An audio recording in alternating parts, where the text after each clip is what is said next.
makes it look like so much fun as well. We go on the high ground because we always position well for it. Even if we don't, we take it because it forces us into a fight. And of course, I'm one of the best fighters in the world, you know, so I can take them down very quickly.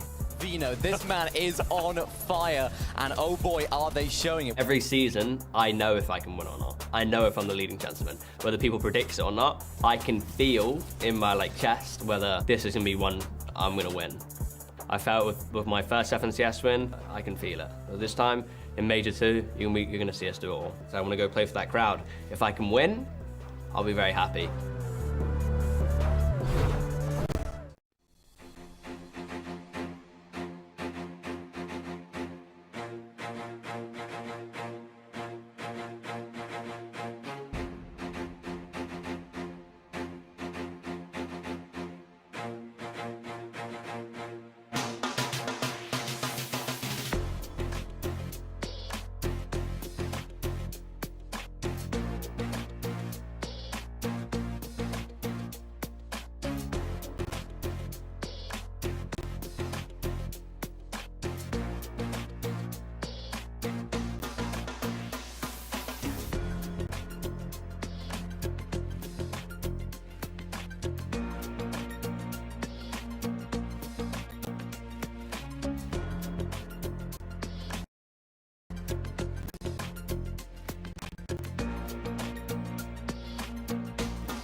I've done this so many times, I've played so many tournaments, I don't get nervous anymore.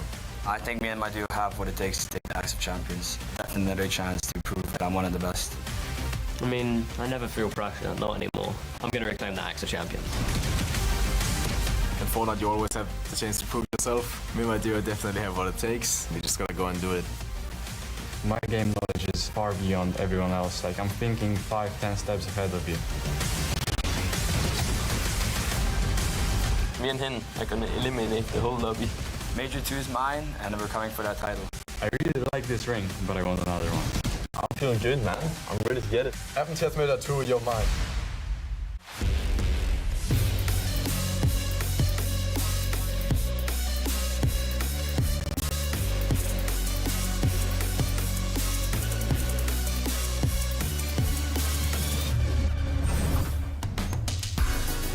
Yo, what's going on, Fortnite fam? It's so good to see all y'all. Welcome back to the FNCS. Here we are. Time for Major 2. EU, what's going on? And you're thinking, wait a minute, Zeke, what the heck? EU's first? I know, we changed things up. We're going to start with EU, then tomorrow we'll be back with North America. Guys, so much has changed. The landscape of the meta, of the items, the duos, it's all so different. We're going to have an amazing Major number 2, and I hope you guys will hang out with us for the entire ride. Now, I can't do this alone. It's a big stage. We need a bunch of helping hands, so why not introduce your analysts? It's none other than Mini Miner and the best taco. Oh, yeah. A little bit simple. I think it's hours, actually. To, Sweet straight to the point. Yeah, hours. Took weeks to come up with that one. Friends, welcome. Major number 2. We are back at it again. Now, starting things off in EU. How are you guys feeling? Like, it's hard not to be excited right now, Zeke. I mean, I can feel my heart rate already starting to accelerate. The thought process of knowing that we are going to be establishing another 2 duos to find their way to the Global Championships at the end of the year. Oh, yeah. So exciting. Major 2 is here. We are back. And I couldn't be more excited, Zeke. Man, I mean, how are you guys feeling coming into this? Obviously, we have a new meta, a couple new duos in the mix as well. Any, thing you're looking forward to? Brace for Chaos. It's got to be the name of the game right now, and I think that adaptability will be a crucial instrument here for a lot of these teams. Yeah, the game's always changing. The teams that can be adaptable will be the ones that will find success today, and for the rest of the Major, I can't wait. You know, they all have the same thing on their mind. Global Championships. We have to do well. Let's just qualify for Major 2. We don't want to take it to Major 3 or last chance qualifier. Let's just find our seats on the bus right here, right now. Well, without further ado, why don't we get this show started? Let's start with some of the duos we'll be seeing compete here today. This is a look at our first 25 duos. Now, let's start off easy right here at the top left. We got Grippy, we got Flixie coming in. Now, they did have a really good performance yesterday, and I think today they're looking to repeat some of that. Yeah, really great performance in this duo yesterday. What I really liked about their performance was they didn't actually start the day very well. I think they had a 43rd in their first game, and then 5 games in a row, top 3s. It was incredible. A true showing of class for a duo that have just come together this season. It seems as though, even though they might be new playing together, their synergy is looking like something that they have been establishing throughout their brief practice together. And I think, in particular, this POI drop spot at Mega City in the south side, it's not easy to work your way out. So knowing that they had those 5 top 3 finishes yesterday, I think it's kind of just a testament to the fact that they might be keeping their eyes on the vault that's located there. Well, they've only been playing this season. I was watching a lot of their games from yesterday, and they just seem to bounce off each other so well. The edits are coming through. The pre-fires in synergy is so good to watch, and I hope they can do more of the same today, because if they can, they'll be on for a winner. I want to take a moment here because we have to brace ourselves. We have a high-profile duo we have to talk about. Mr. Savage and Vidil, 2 longtime veterans of the competitive scene here in Europe, and now coming together to form one unstoppable duo? Easily 2 of the most familiar faces as far as Europe establishment is concerned, but I think that as far as their Major 1 performance is concerned, neither of them would really be particularly happy because they did not have notable results there, and I think that Major 2 could be a huge instance for their redemption. Yeah, I mean, Vidil didn't even qualify to Grand Finals last season, which isn't too good for him. He expects a lot better, and I'm sure he'll be bringing that heat this Major. Of course, Vidil and Mr. Savage, 2 of the most experienced players on the region, and they're going to have to use that experience today and for the rest of the Major as well if they do want to qualify. I'm excited to see how they can do that. Of course, Mr. Savage, been in IGL for a long time, played alongside some of the best fraggers in the world, and Vidil is no different. Yeah, I'm very excited to see this duo in action now. Why don't we flip on over to the next 25 of duos we'll be seeing compete here today. We have to toss another duo, your name, Queasy and Vino. I mean, these guys are known as kings of so many things. Probably the most recognized one is Kings of High Ground, so we're going to see more and talk about them more across this entire Major. Yeah, we once or definitely twice. will. Yeah, just a few Couple times. Yeah, times. we've mentioned them before. They're not new. They're not up-and-comers. They're part of the furniture almost by now, and for good reason, because they are, of course, dominating in every single lobby that they're in, not only on the leaderboard, but also on the high ground. Of course, we've seen them dominate high ground no matter what the meta is, no matter what the ways in which you can get onto that high ground is. They are on top, and they are incredible to watch. I'm excited to see them perform today. Yeah, the fact that they're able to literally force the entire lobby to have to adapt to their style of play, because if they don't get taken out, they are going to be taking over that high ground. And we've seen what they can do whenever they have that established. So I know these teams are going to be keeping an eye out for Queasy and Veno.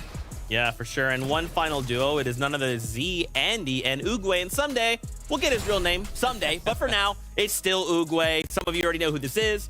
But a duo, I think, maybe a little bit of a dark horse. Maybe they're looking to try and prove themselves coming into Major number 2. Slight dark horse, but you really can't count them out. They do have a wealth of experience between the both of them. Of course, they've played together before as well, but this season hasn't necessarily been the season of grind for them. They haven't been on the grind. I believe they've only played 1 Cash Cup so far, and I think they came 1200th. So not the best performance that they'll want to remember, but they are looking good going into this. Of course, in the qualifiers, they were playing well, using all of that experience, and for a team that hasn't practiced too much, they're doing good. But I think it's just a lot of that former competitive experience that's helping them still manage to qualify for these weekly finals, because they know what it's like to be in the endgame lobbies. They know how to make it into the late game, having so much experience as a competitive duo, and I'm excited to see what they do here today.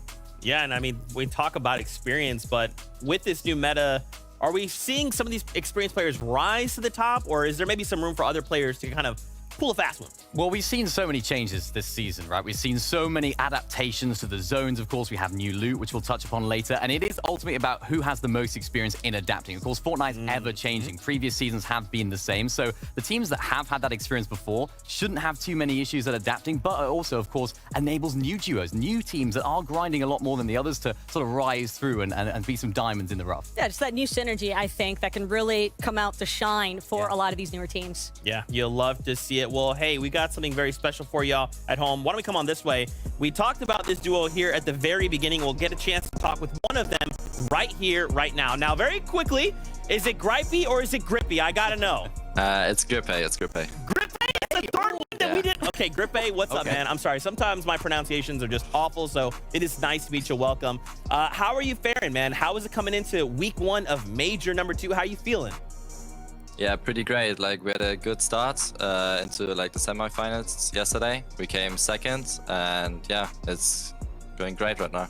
Well, that's always awesome to hear, but Grippe, being one of the newer duos competing here in Major 2, is there any sort of pre-game practice or just kind of head zone moment that you guys like to kind of work with before you get started with the games?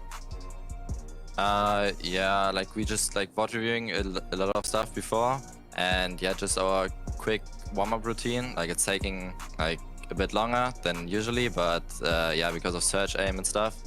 But yeah, all that kind of stuff. Absolutely, and it's working. Of course, yesterday you guys had 5 top 3s. What is the secret? How do you make it that late on into the game and find success? Yeah, I mean, I have the pleasure to like play with Flixi. I think like he's a really good IGL, and he's bringing me to endgame every single game. And from there, it's just like only using our mats, getting the best refreshes, and then just gonna heal off, and yeah. Yeah, and I love that. Kind of talking about pairing up with Flixi. What have you guys maybe taken from Major number 1 and learned that now you're really hoping to bring into Major number 2? Yeah, it's like some other stuffs, like the meta's changing. You can't really tell that, but it's just, I was like IGL before, but then I switched back to fragging because I play with Flixi now. And yeah. Yeah, I love to see it. Well, hey man, best of luck today. Where can the viewing audience, where can they find you? Yeah, it's just Grippe on Twitter, and yeah, just Grippe on Twitch. Yeah. We love to see it. Well, Grippe, thank you so much for your time, and of course, thank you for letting us know how to pronounce your name. Best of luck in the games today. Thank you. Well, thank you so much to him. Now we have to talk about this. It's the Kinetic Blade.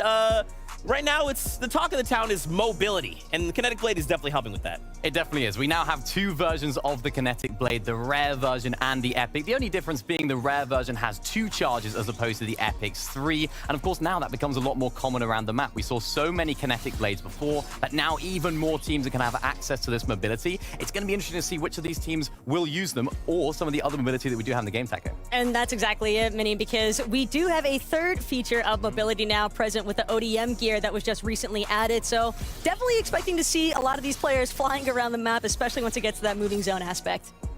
You like to see it now. Let's take a moment here and appreciate the only shotgun you should have in your loadout, and it's not even comparable. It's the Havoc shotgun. If you're not taking it, you're doing it wrong. Am I right, Minnie? Yes, you are. You should be only taking the Havoc shotgun if you find Combat Please. Combat out, or the Maven out, get it out. We just want the Havoc. Listen, beggars can't be choosers sometimes. Beggars can't be choosers, true, but I will be begging for the Havoc in these games, particularly when it goes all the way up to that mythic rarity as well. 210 damage. It was recently nerfed, but Taco, that's still over 200. Listen, all it takes is one good headshot, and knowing the skill level that we're facing with a lot of these players here in Europe, I wouldn't be surprised to see them easily solidifying that shot.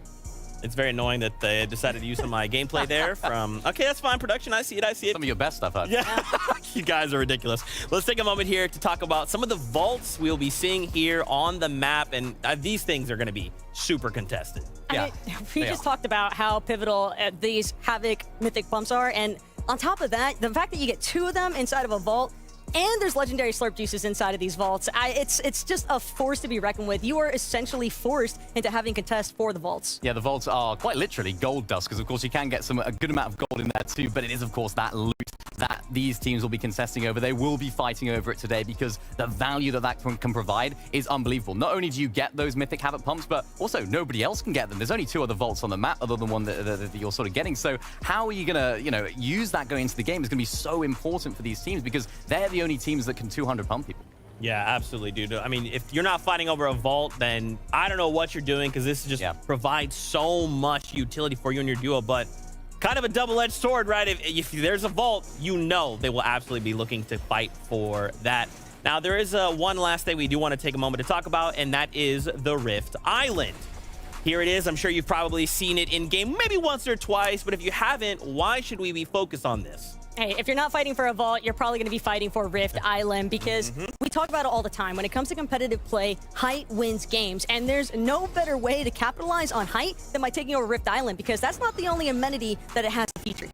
Yeah, height is great, but when you're talking about the overclocked mythic pulse rifle, overclocked by name and overclocked by nature, because this thing packs a punch. You can do some incredible damage with it. Even when you're hip firing it, it actually increases the fire rate. So the teams that do manage to claim this POI, again, they'll be the only teams in the lobby that have access to this weapon. So they can rain down fire, particularly when teams are on high ground. If we see Queasy and Veno up on top today using this pulse rifle, the rest of the lobby, they're going to be watching out. It's going to be very intense. Yeah, pulse rifle goes burr. Yeah, it does indeed. And I think when we pair these things up with the recent Storm Surge changes as well, or Storm Circle changes rather, I mean, there's just a lot that has changed. The meta is very different, and now we kind of get to see what that looks like at a higher competitive level. Now it's not going to be just us talking about all things Fortnite. We do have 2 casters. We calling all the action. It's none other than 11-2K and Jacob PR. 11, where's Jacob? Wait. Oh, here! Wait. I'm right here! Wow, I couldn't see him. Invisible. He was invisible. I couldn't. This is what I casted all season long. All season, bro. His dream come true. There you go. Well, guys, welcome to Major number 2. Here we are. We're starting things off strong in the EU. How are you guys feeling coming into the competition? I'm super excited, right? Listening to these guys talk about all the things we get to see so far this season is, really fun. Percy, hearing you guys hype up Queasy and Veno is obviously very exciting for me. I know they didn't quite have the season they wanted to last time out in Major 1. But this time around, I'm sure they will do their best to amend that. And by amend that, I mean they're just going to win. Yeah, okay. I like that. I like the way he mentions Queasy, Veno. I got a different team over on this side of the pond. I got Malibuka. I got Thomas. Losing by 1 point does something to you mentally. They got a chip on their shoulder, and I hope they eat it right off. Well, we'll have to find out. I know you guys are excited. We're excited. I'm sure you at home are just as excited as well. Guess what? It's that time. That's right, everybody. We're kicking off the competition here in EU. Everybody brace for chaos because this is game number 1.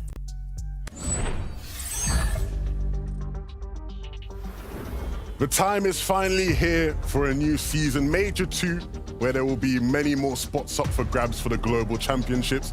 My name's 11-2K. I'm joined by Jacob PR. Jacob, very exciting times for us. No, definitely very exciting indeed. It's so exciting. Let's just get right into the game. Battle Bus is ready. Game number 1 starts right now, and the first steps for a lot of these teams' journey into FNCS Major 2 and the continued journey to the FNCS Global Championship. Yes, and of course, with all the changes coming into this one, the best of the best players are being forced to adapt, which has always been the case, really, in compared to Fortnite, but now so more than ever. And I think we're going to see a lot of that in some of these off-spawn battles here. We have Neko and Dan, very familiar faces here on this stage, and already picking up, an Osborne win, making it nice and easy. It's tough. Naku and Dan practice their drop spot over and over. They get the only floor spawns there. I talked about Thomas and Malibuca. Prefaced it just for a few seconds to start this one off, and that's all it took them to win their first exchange here as well. That's really nice. The Osborne battles here at the racetrack can be so difficult, but the 50-50 nature of them means when you got the right drops and you get the loot, you can win fast. And for Thomas and Malibuca, they've spent a lot of this season, Jacob, chopping and changing POIs, figuring out what they want to make their home. It seems like they finally landed on racetrack, and it's working out for them so far in Game 1. Yep, from the runner-ups to the FNCS Major 1 champions, they're not contested. Very similar to that Major 1 as Obvi and Swizzy, or Swizz, I should say, from his organization, kind of representing big. And that's the thing I like as well. For a lot of these players, they're fighting for more than something just themselves. They're fighting for more than just their duos. They're fighting for the fans, the supporters, to really represent for their possible countries as well. And this is where it kind of makes it a little bit more interesting. On the other side, though, Robon and Wax on the other side, they're just kind of creeping, feeling each other out for now. I didn't know these guys are here. Now the presence is definitely known. They already did, but those guys are backing off, and so Rox and Robab, they want to stay on the offensive. They need to be careful, though, because there's another team I don't think they're quite so know about nearby the POI, lurking in the shadows. But you can see they want to deal damage here. They want to get involved in the fight. And so they're going to keep on moving, keep on pushing. And who would have thought Alvi and Swizz running away was the saving grace from Wax possibly getting third party along with Robob. They're going to continue to try to hold on as much of the high ground as possible. But this is an off-spawn battle over towards a split drop. They don't really have mats. They don't really have resources. So picking and choosing your battle is important. But as I say that, look at Robab's loot. He's ready to go ahead and fight this one head on. Yeah, these guys have the loot to take the fight off spawn. And they'll have enough mats to survive in this fight, but of course you have to start connecting with the shots. Lots of talk about Mythic Havoc shotguns right now. The grey one's going to have to do for Robab. Manson up, down. The other team is here though now. So the third party is coming in, and that's going to make sure Robab and Watts can't be too lackadaisical in the way they take this fight. Have to be wary of where the other team is when they're peeking. Wow. Have to be careful that the eliminations don't get stolen away from them. Big damage being taken down there, and so that's going to force them to drop down and just go and take the fight instantly. Robab's been traded though as a result. And so Watts will finally have to swoop in and clean up. But that might be the signal for the other team to start pushing in, and so the revive has to come through. Will he be able to hold on from Shakos and Skydu? Yep, they're already kind of closing in. They were that same team that was trying to third party when they were a couple meters back towards the gas station. And Skydu and Shakos just kind of playing it very slow, passive. They know they have a huge advantage here when it comes to the fight. They have the ODM gear. And you can see they're ready to try to break into the box, but no, they get third parties as well. And that's something we might see very often here, where the third party becomes the third party. Yes, Skydu, I'm sure he has no clue what's possible to happen. It's Thomas who's here lurking. He's trying to find some damage for Surge as well, so they need to be very careful. If you're over peaking, Thomas will definitely be someone to punish you with the way his aim is. Shakos and Skydu, they're going to continue to apply pressure here. Try to farm up a little bit of loot, mats that they can get. This is still the same early off-spawn exchanges, starting from those split drops, continuously moving to the southwest side, I would say, of the map, but it's only about like 60 meters. As you can see, Thomas, he got just a couple of shots, and that's what you know when you're at that elite level. A couple of tags in the early game is just enough. It's going ahead allowing you that flexibility to kind of rotate from there on out and find the next steps. See here, Dexy putting that ODM kit to work. Vortex did not stand a chance, and another shot here as well. That's going to close out Yakbo, and so a lot of emotion there, I'm sure you can tell. Very excited to win that fight, but over at Shattered Slabs, there'll be plenty more fighting to do. Of course, there is one of the vaults there, and so it's a highly contested spot. People want the loot that comes with those vaults. And in the feed, you see Dexy going down, so the fighting continued, and it seems like he hasn't quite been able to hit the mark there, so I'm sure we'll stay updated on that one. Yep, over here in Shattered Slabs, it's Bala who picks up Dexy. Looking like they're going for the vault, the new vault, so you kind of heard him talk about, to kind of open up the show. This is step number one in getting those vaults, taking down both the high card. Go ahead and snatch it away. You gotta be careful though, they do fight back just a little bit. So those third-party attempts, they do have the option, but quickly getting the elimination, quickly getting that card, moving towards the vault, and not wasting time is going to be important from them, but from one vault to the next over on Mega City. Yeah, right. This is one of the other highly contested vaults over here at Mega City. And the fight for it can be sometimes relentless. Hydro and for Strokey, they want to shy away from overpeaking, right? Hellfire could definitely punish you in that regard, but with Refsguard and Hellfire here boxed up, this could be a slow but steady fight between two very experienced teams. Saw Mr. Savage momentarily in the feet. Contested. Hopefully for him this season doesn't mean too much playing with Vidil. Hydro and Fast Strokey don't want to let disengage. The north side of Mega City is important because it allows you that rotation to the rest of the map. It allows you to kind of hover over the vault, whether you're going to be the ones trying to grab it or not. There's so much visibility on the side of Mega City, but when you're kind of fighting 2v2, Hellfire and Refsguard realize you can't let it all go down into one moment. You can't go a little too fast because just like you talk about the importance of the north side, it's also easily traversed through every other position on the map.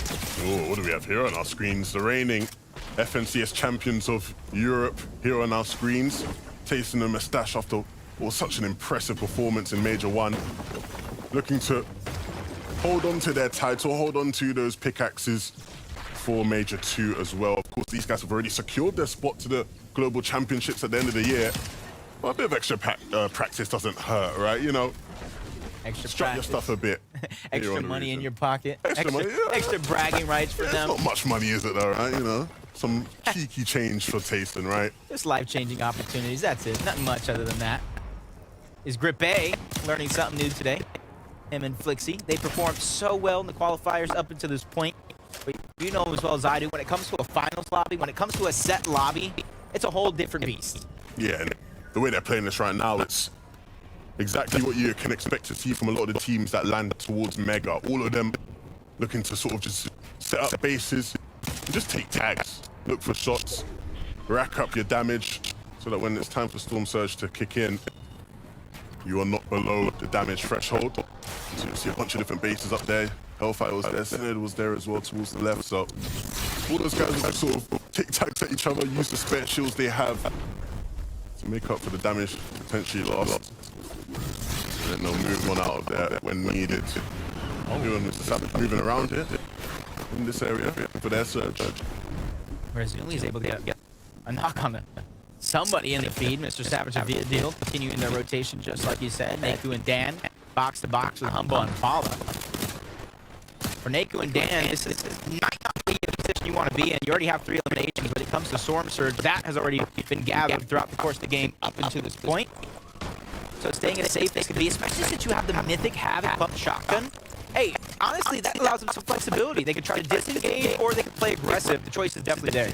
Well, look, if Naku and Dan are too aggressive towards them, the potential for these guys to hit just a shot that would completely end their game is quite high, I'd say the least. But of course, they have to be wary of that. They'll know if this is a team in the Shadowstad's area, there is a good chance they have those shotguns. And I understand why they're holding their ground, right? They hold on to that cash up until initially, right? These players, they want to fight for the cashes, they want to get that loot. I understand you see some of that drop there. Weaponry, shields, and mythical slurp juices as well. All worth fighting. Yeah, it almost seems like it's more important to Naku and Dan, which is why they're not backing off. But because Bob and Humble have those mythic pumps already, it's one of those situations you don't want to let free loot go either. It's a win-win scenario, and they're on the edge of zone, so they have so much time in the world to at least hold their possessions here in this fight as Naku takes another huge damage. That's the thing when you're going up against these mythic Havoc Pump shotguns, is even body shots do its damage. You know, often to move out of the dodge, they're going to give it up to move away. But look, there's so much going on around the map here, Jacob, and as good as we are, right? You know, we can't cover it all, and so thankfully we have one of the best analysts in Fortnite here on the sidelines to help us out. Vivid, what do you got for us?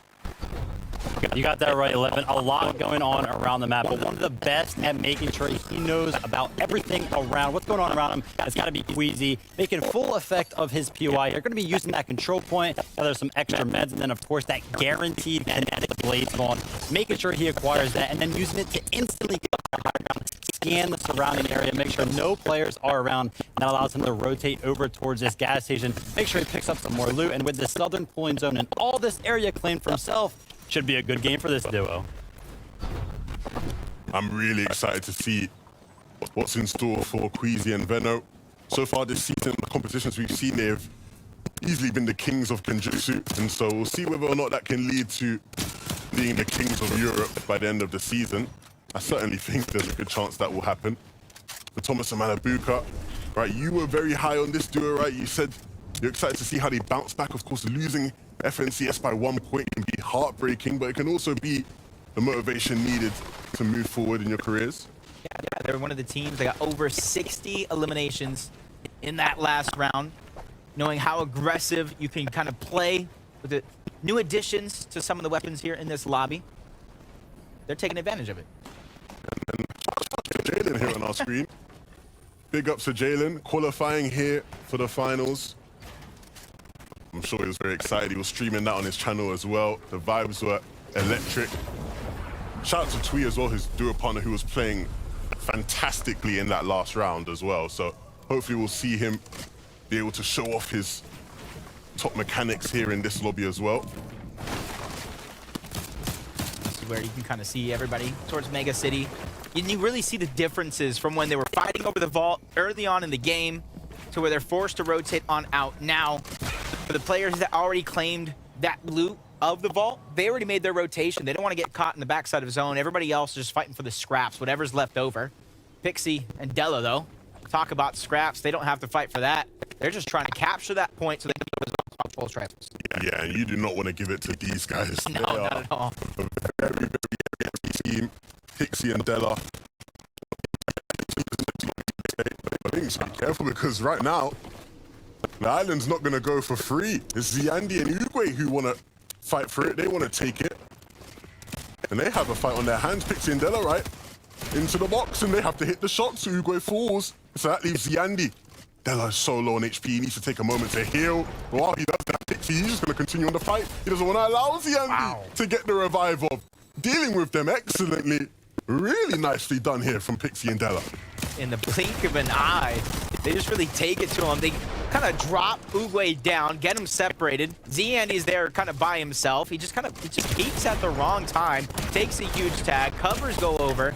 And that's just honestly exactly what you were saying, where you don't want to give over post rifles to an aggressive team like that. Those two bit off more than they can shoot, and they were punished for it. They'll have to rejoin us here in game 2. They'll be well on their way to having a great game 1, and that could be a problem if you're Queasy and Vino wanting to play hype, because Pixie and Della do that so well. The Stash and Tayson in this game, they're still trying to rotate in towards the zone. They're not quite there yet, close to being in. Would it be safe to say, like, if anybody had rivals, Merstash and Tayson's rival would be Malabuka and Thomas at this point? Create a little storyline. I think people would say that. I don't think it's a rivalry. I don't think it's a rivalry. Okay. But it is a rivalry, but I don't think I'm gonna try and write the script. I'm gonna try and write it little by little as the season goes on. It's definitely a rivalry in the sense of course, Malabuka and Merstash from the teammates. Merstash beating out Malabuka to get that first title. And then, of course, Tayson and Thomas being as competitive as they are, former teammates. Maybe don't get along too well nowadays. I don't think it's a rivalry because I just think Tayson and Merstash are better. Ooh, that's my take. Why did I not see that one coming from a mile away? Merstash and Tayson trying to prove you right again. Close by was that duo of Thomas and Malabuka. Luckily for them, they're just trying to rotate inches in front of Merstash and Tayson. They like to play gatekeeper to some of these teams on the edge of these zones. But with the kinetic blades, with the ODM gear, you're able to kind of close the gap a lot quicker than in some of the other seasons. Skydun and Shaco's just trying to get Storm Surge damage. They don't have mobility when it comes to either one of those items. So for them, it's about trying to make that perfect rotation to zone. I don't even know if it can be perfect.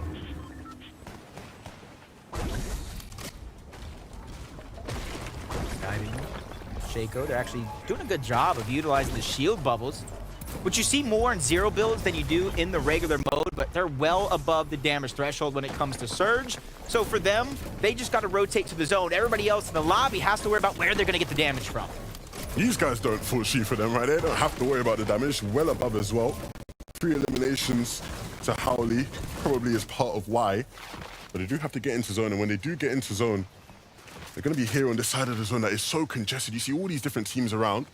I'm sure it will leave them opportunities like this where they can pick up some more tags and build that surge up even more.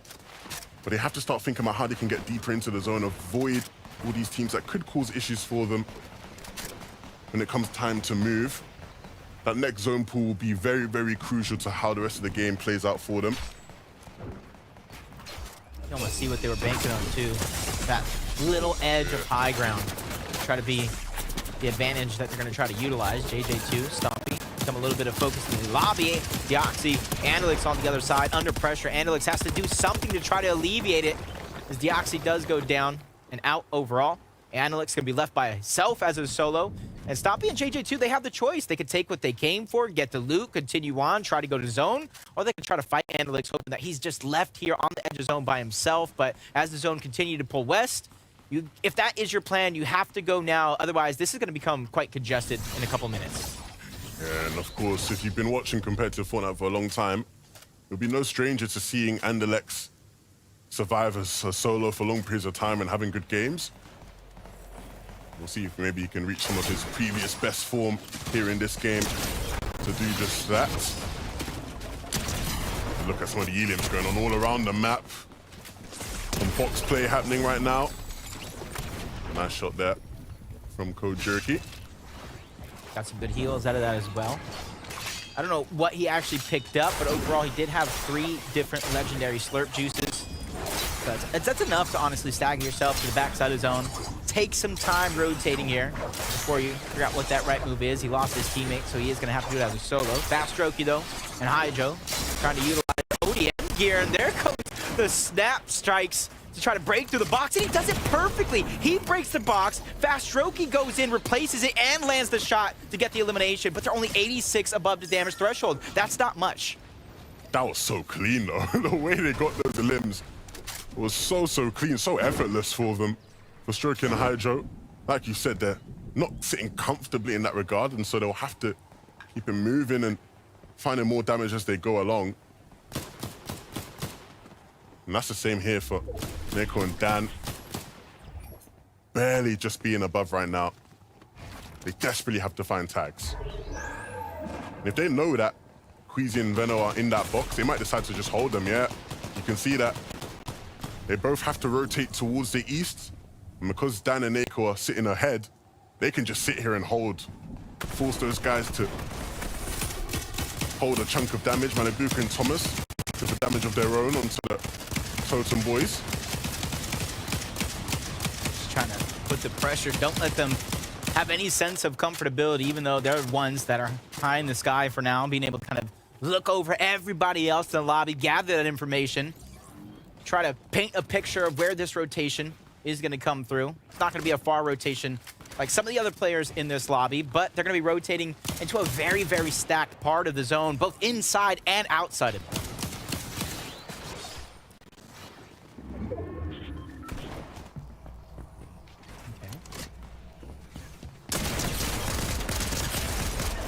And that's kind of what happens when you're a solo. You got to imagine Andelix probably down on Surge, forced to try to play aggressive, to try to pick up the damage that he needed. Looks like almost a lose-lose situation. Fight to the next. Juicefish, Shmoky. On the other side, they become the focus for a couple of teams, which kind of alleviates some of the pressure from Howley. Below them is a whole nother team as well, so they have to be careful. You got to make sure you have that volume cranked up. You don't want to let somebody try to sneak into the box. They're trapping Eclipse. They're going to be eagerly searching for something. Only 16 above right now is not ideal at all. Scary. Very scary. Cheating finally goes down. Maker gets taken out. Monet box to box with a whole nother duo. He actually lands a good shot. Shield's gonna get ripped off. Teammate doesn't have much HP either. Hydro and Fast Roki must hear this close by, and they do. They're trying to take advantage of all that damage Monet just put on to Isha. Slowly but surely sneaking in. This is what I'm talking about. You gotta make sure to cover each and every one of your angles. Otherwise, something like this will happen. Monet does something that you didn't really see happen right before our very eyes. Didn't really expect. Is take the 1v2. He might have had a little help, but survival of the fittest is the name of the game. That's what it takes right now in these moments. Come up with big shots. And that's exactly what he did. Shoki, they're still struggling with Surge. They need to start connecting. Wow. But they were also taking damage on the other side as well. The Mythic Slurp will help them in terms of out healing. But they do really start having to hit shots, and the opportunities are there. You can see the players are Katana and players are rotating. No, for Stroky, they've already gone. You missed out. They have to start hitting shots now. And this is a zone right here, 8 zone, the one before things begin to start moving. For some of these teams, it's very, very important, if you do have the heals, to not take storm damage throughout these moving zones. If you don't have the heals, just like you see Hydro and Fast Roki here, a refresh for not only the resources and the mats, but try to find some pizza, some chug splashes, legendary slurp juice, anything at this point. Yeah, you can see how desperate they are. They're trying to find someone's box they can sort of force their way into, but the opportunities aren't really there right now. They're struggling to find them. This is very, very desperate times and desperate measures for Strokey and Hydro. A fight here breaking out where Mr. Savage and Vidil look to be the ones benefiting from this one. They don't get both eliminations onto Jalen and Twee, but they do pick up at least one. And some of the loot as well. This might be too early to call, but I'm feeling 2019, 2020 Mr. Savage vibes coming out this season. I'm feeling it. Playing on a whole nother level. A reignited fire under Vidil. I feel like this could be their season. Make multiple finals, qualify directly to the FNCS Major 2 finals, and hopefully continue their journey even further. Ned and Razumi hitting some amazing tags through the sky before making their own journey with the Kinetic Blade. Only 2 charges, though, for him, so he has to find that perfect spot with a little bit of elevation, which is going to be succeeded from now. Queasy and Vino, they're going to be ultimate low ground. They find Fast Roki out, probably hunting for those heals, just ended up in the wrong box. Yeah, we saw how low Strokey was, and they just capitalized off of it, and now will start to make their move with their katanas as well. A couple charges being used here before positioning here in the zone. Wow, quick shot, quick edit for Hellfire. Change layers, change locations altogether. Here's some shots going through, and this is where he's trying to go for the piece control. That could have been a good amount of damage if you were able to land the shot. But luckily for him, he's playing calm, cool, collected, just getting the loot, getting right on out, and trying to play for placement. I'm sure he wanted to take that shot. Harley's toes are poking out. Up above, though, you see Pixie and Della. I did say that they would look to play high, and here they are. But will they be able to hold on to it is the question. You see all these players Katana, and not all of them are trying to take their high ground. But if they don't top ahead and claim front, they might get chopped out if they're not careful. You can see Vino looking up towards it. So they need to be very, very careful now as they move on through. There are players that can be a threat to them. See Harley. They're still in this game, still moving about. But they're starting to run low on materials. They're going to need a refreshing soon. Yeah, they need to start finding those heals, thinking about how the meta has shifted into this end game. Kadu and Trex are trying to do the same thing, but Splash is being forced out a little too early here. Still 2 more zones to go. We get into this end game. He has a Mythic Havoc pump. That is it when it comes to being able to fight back. So you can see what their win condition, what their strategy is in mind. Vidil, Mr. Savage, similar thing towards the low ground, but they have a couple more heals, and you got to imagine if anybody in this game right now has saved their augment, has game time, either that one or the ability to get that chug cannon out, it's going to be huge. Yeah, and it gives them that bit of extra time. The zone pulled back so they can just move through these old tarps. Wow. That is very favorable for them. Kidu, on the other hand, is struggling here with no materials in the top right of the screen. He needs to hit a big shot here onto Drew. He sees him and he connects as well. A big, big chunk of damage. And 1 elimination added to the tally. That makes it 6. And that'll be enough to keep him in the game just a bit longer. Just a bit, but didn't find any of the heals that he was looking for. So he has to continue on looking. Pixie Della from the high ground, trying to put the hurt and catch somebody off guard, break it through the box, but didn't find the shots that they needed to get the elimination overall. Into the top 11 we go, and they have a massive hold over the high ground and control over this lobby as they look down and just continue to rain down fire from above, pressuring everybody to try to expend those heals early on. They need to hold on. You could see they were running low on materials. For L10C, he's running low on everything, and he doesn't have a teammate anymore. But there is still hope in this game with the shotgun.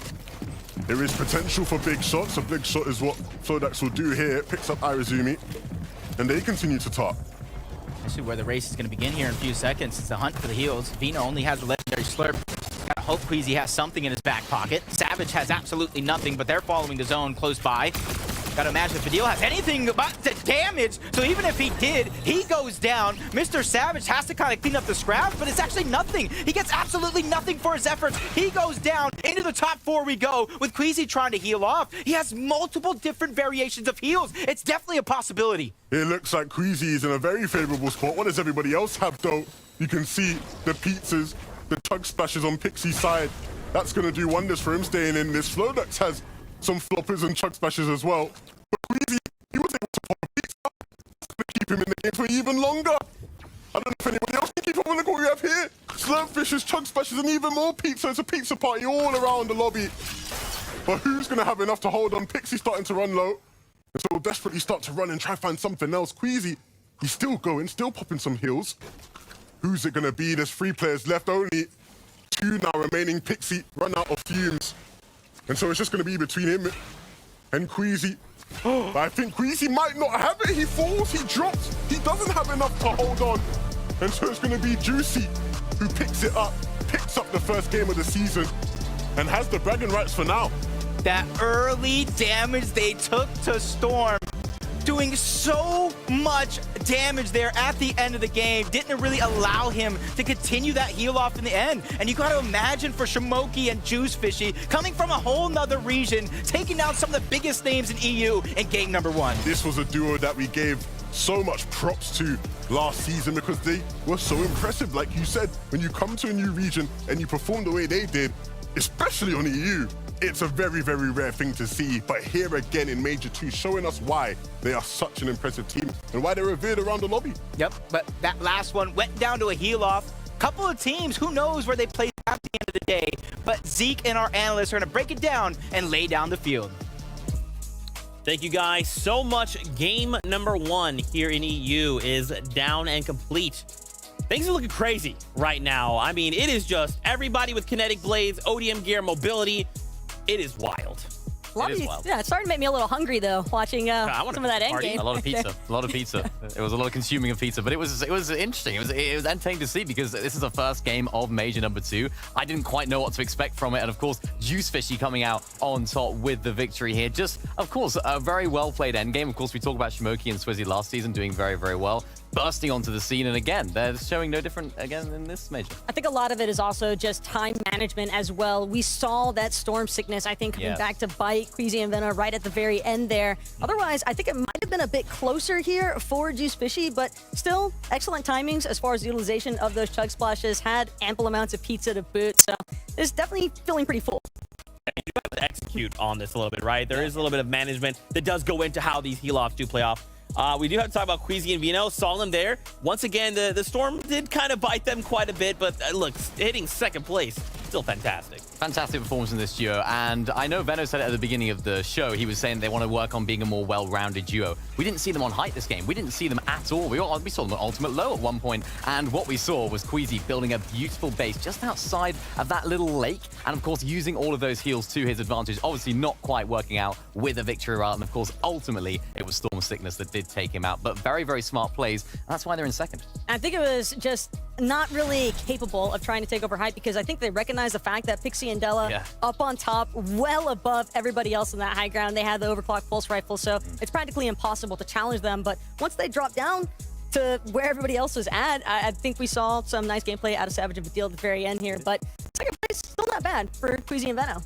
Yeah, and I mean, look, this is just game 1. Nobody freak out, okay? This is usually how this goes. This is just like our tester, right? We're just kind of seeing how things go. We kind of touched on them at the beginning of the show. I do want to talk about Mr. Savage. He did have a little bit of pop-off, and we kind of have, high expectations for Vidil and Mr. Savage. Do we feel like they're faring well so far? I think he had a great opportunity earlier on. They actually were able to box up on the edge of zone before they had to worry about those moving zone aspects, and that's where Savage was able to secure a nice elimination onto Malabuka. I think that those Storm Surge tags also came in pretty clutch for them because it helped them when they were actually making those rotations through the low ground. Yeah, big clutch, and they made it all the way to the end of the game, but unfortunately they ran out of heals. They didn't pick up enough of those refreshes, or they used those heals a little bit too early on, and ultimately that's what caused them to not get further on in this game. We saw a big refresh here from Mr. Savage onto Della, but of course, again, no heals. Pixie was all the way up on top, healing off, so Mr. Savage here didn't have anything, unfortunately fell a little bit earlier than they would have liked, but a very solid start for them. Yeah, so what is maybe one thing they could look to do better? Is it just the heals? Is it a little more than that? I think it's definitely, the heals have a part to play, right? If you're taking those fights early on, particularly when you mentioned Taco in those sort of edge side of the zones, you will have to expend a lot more materials and a lot more heals if you're not careful. So using those, you have to make a decision, right? Am I going to spend heals and spend those materials early on to then gain some later? Or are we just going to hoard them? We're going to try and save them like chipmunks and save them for the rest of the game and then eat them later. I think for them, they might want to have a little bit of an adjustment of the strategy, but it's not a bad start at all. Also depends on whatever augments they're able to acquire early enough, because over at Naughty Nets, being uncontested, I think that that's also rather beneficial for Savage and Vidil, because it might give them an opportunity to maybe farm some of those jellyfishes earlier on if they are able. But I know they had to rotate in order to not have to worry about storm sickness and just like storm damage in general. You want to find good positioning. So I think it was just a little unlucky for them at the start, but still a pretty strong start. Yeah, for sure. Now, we do want to take a moment here to talk about the ODM gear, right? We kind of focused on the kinetic blade at the start of the show, but now let's focus in on the ODM gear. What does it do and where can we find it? ODM gear, the newest mobility item inside of Fortnite. You can get them out of the chests that are dotted around the map, but of course you can get them from floor loot as well. And we can see it in use right now. It has two main functions. You can, of course, get around the map with it, the mobility, or, of course, Taco, it does have the dash as well. Yeah, the fact that the melee attack is also able to just one-shot builds, regardless of whether the material is metal or wood, I think was also super impactful for a lot of these duos that were rotating, utilizing the ODM gear. And I believe in that one instance, we saw a moment of Hydro, I believe, just forcing his way into a box, finding an elimination onto Juriki's duo, and just ruining. And yeah, this is the exact moment where you just don't really stand a chance. It's just kind of a full-on surprise when all of a sudden you've got a player in your box just eliminating you at the same time. And the best use for that is, of course, if you're a little bit lower on surge, if you're below, you have to make a play, and that is almost the perfect item to make a play. You just need to get in a box, you need to get in quick, and that is the absolute ideal item that you want in your inventory at that time. So for the teams that are a little bit lower on surge, do that, basically. It does kind of give you the flexibility, right? But it's also a little bit high risk, high reward. Like, people know that there are ODM gears out there, so if they hear it coming, they're kind of like, okay, come inside the box. Like, we just have to hold this angle, right? Yeah, you I think so, but they're kind of similar to the Shockwave Hammer instances where it can be a big surprise. Yeah, for sure, for sure. Well, hey, why don't we head on this way? It's almost that time. We're getting ready to jump back into all of the action here. And I gotta say, I'm enjoying it so far. Is there anything else you guys maybe want to see coming into game number 2? Right now, I think that the players are still kind of molding and adapting to the new meta as well, and I think it's just really exciting to follow along with some of the things that they're cooking up. I want to see a Jalen victory royale. Next game, game 2, Jalen, if you're watching, get a win for us. There you go, Jalen, you have to. Mini Miner wants that to happen, so you can't really say no. Please. Good luck with that. But hey, it is that time, though. Game number 2 is upon us. So hey, grab your ODM gear, and let's get into it.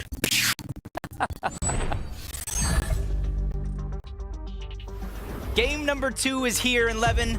I'm a little disappointed we didn't get our invitations to the pizza party at the end of these games, but some of these players are really using every single tool in their tool belt to pull off the win. Trust me, there's more than enough pizza to go around. There is plenty of pizza. I'm sure there'll be leftovers for us at the end of today. We ain't got to worry about that, though. We got to jump right back into the game. The battle bus is ready, and we are ready to see who will be the winners here in game number 2. I was very interested by some of the things I saw there. Of course, we can expect to see plenty of players holding on to their heals as long as possible, going for the heal off to win games here. But it was good to see some of the mention of Queasy and Veno, right? A change in their style. They weren't quite playing for height the way Pixie and Della were. And that is one of the evolutions of their game. From speaking to them, they want to put more of an effort this season into improving on mid-ground and low-ground, and they've been doing that. They're working with a coach now in BloodX. They're working on all their strategies on those layers, and it's paying off for them. They're becoming a more complete team. Can I say I'm glad you mentioned the coaches out there, because I want to give a shout out to some of the coaches out there, because even though it's the players and the duos that are executing at every single moment when the finals finally actually start, Hold on a minute. Drastic Swift and changes, but you said it yourself. They're contested over here, Kenjutsu crossing. The guaranteed kinetic blade really proven to be worth it, but maybe not at the end of the day. Artist goes down, and he's going to be left in a 1v2 against two juggernauts of Queasy and Vino. Yeah, Firebro is going to have some real struggles here. We saw from them gliding in, Firebro and Artist drops were not up to scratch with that of Queasy and Veno. Queasy and Veno's drops were on point. They landed so quickly and they were so ready. And they've had plenty of experience fighting here at this POI. They know it inside out. So I doubt they'll have too many problems. Firebro, will he stay alive? They'll sort of search for him and look for him. All they have to really do is just leave the actual building, go capture the point. His position will definitely be revealed, so they won't have to wait long. But it's kind of like a countdown timer of how much time he has to work with before he is spotted out. Mustache and Tayson, uncontested. North Slappy towards the south side, uncontested as well. Pixie and Della, though, a little bit of a struggle to start this game off just outside of Breakwater Bay. Della's already down. Pixie 30 HP, one build, and not even a single item in his inventory. Yeah, it's not looking good for Pixie at all. And it's funny, right? Because you can see Axos and Vortexes are one of the teams there at Breakwater. We saw Axos and Vortexes fighting against Pixie and Della in the FNCS finals last season in Major 1. And it was Pixie and Della that most of the time came out on top. They almost bullied them really out of that spot. Right now, it's not looking like that's going to be the case, especially with Shamoki and Swizzy in and around that area, causing havoc. Just trying to capture the point, just like we talked about moments ago.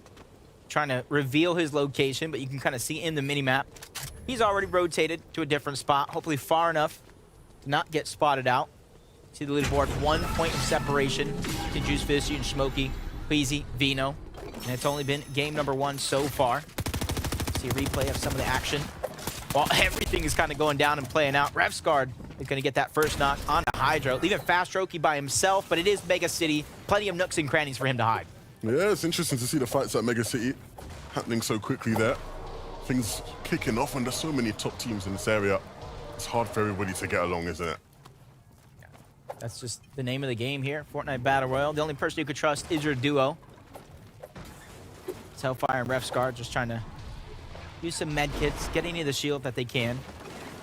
Uguay and Z Andy over towards Anvil Square. 2v2. Anvil Square usually always has a contested fight with 2, maybe even possibly more teams, but for Uguay and Andy, they do have a little bit more of the experience here when it comes to battling off spawn. We obviously did see the way their game ended in game 1. They tried to make a play for the Rift Island. They got uber aggressive onto it. And it cost them. They went down. They were not able to win the fight against Pixie and Della. So now here in game 2, they'll have to try and make up for that. Maybe they'll continue to try and make plays for the Rift Island. It certainly makes sense with how valuable the loot is that you can get from there. Lost for words there for a moment. Looks like they were just strolling through because they're the only players left on the island.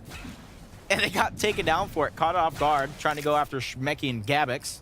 Ali and El Tinzi is going to be the ones hovering over, trying to collect as much of that hide as possible. But you can see on the mini-map, there's so many teams positioned, Mustache and Tayson included, but they're separated in such an angle to where it's going to be hard for anybody to try to backtrack and push back, unless, of course, Mustache, as I say that, trying to give up the position, rotate to a much better spot with the kinetic blade.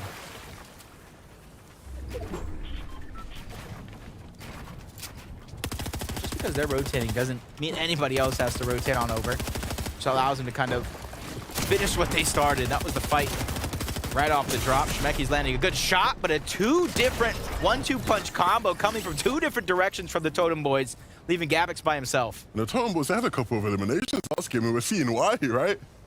These guys are sharp when it comes to these sort of fights, and Gabix is just gonna have to patiently wait to try and rebuttal and try and get some form of revenge for Shmeki. It's not gonna be easy the way they're moving. They do leave him space to get a shot in, but will he be able to hit many more onto them?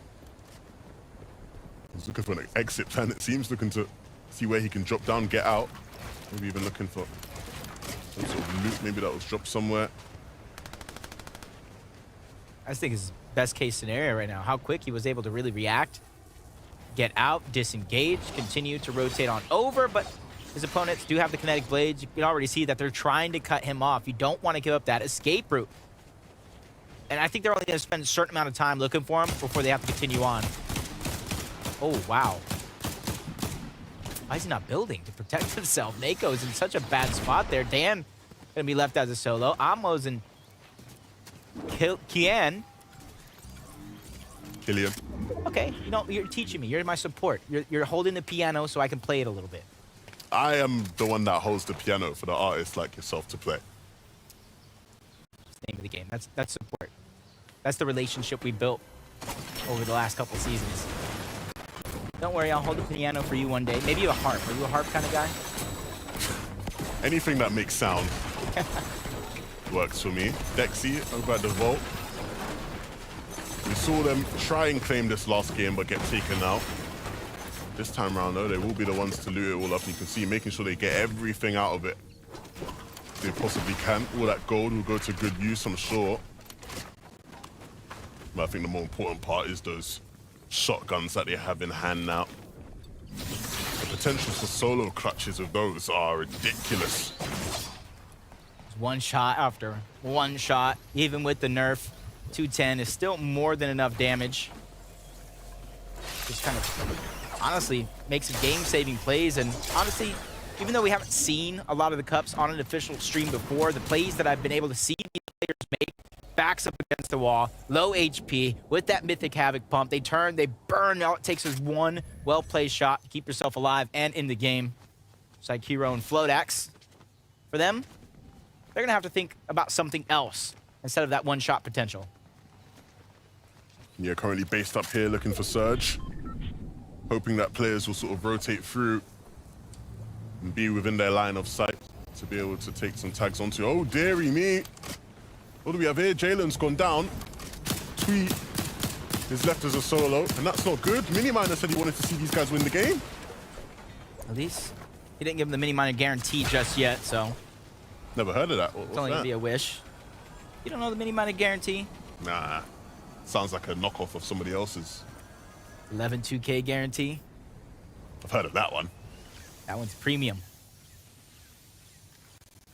But everybody wants to wonder, what does an FNCS champion do to stay at the top of their game? Well, we have a World Cup qualifier in Vivid to break it all down.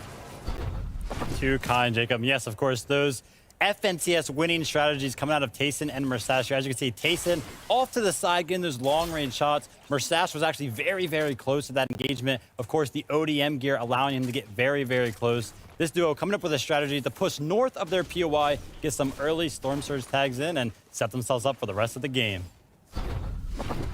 Well said by Vivid, making sure that he goes to show that even though we saw them very, very early on in the game begin to get aggressive towards that north side of the map, it was just to get Storm Surge before they back on out, but quickly Mr. Savage and Vidil make short work of their opponent. And this is the type of potential I was talking to you about in that last game. Vidil, one of the most aggressive players. Mr. Savage, one of the smarter players in the game. You combine those forces, man, you have an unbeatable team. Or at least I'd like to think so. Really nice shots here from Vidil. And you're right, Vidil, one of the better fighters in the scene. I hit big shots there. It's like you can't miss. And another one, the one we saw to close it out onto Slove.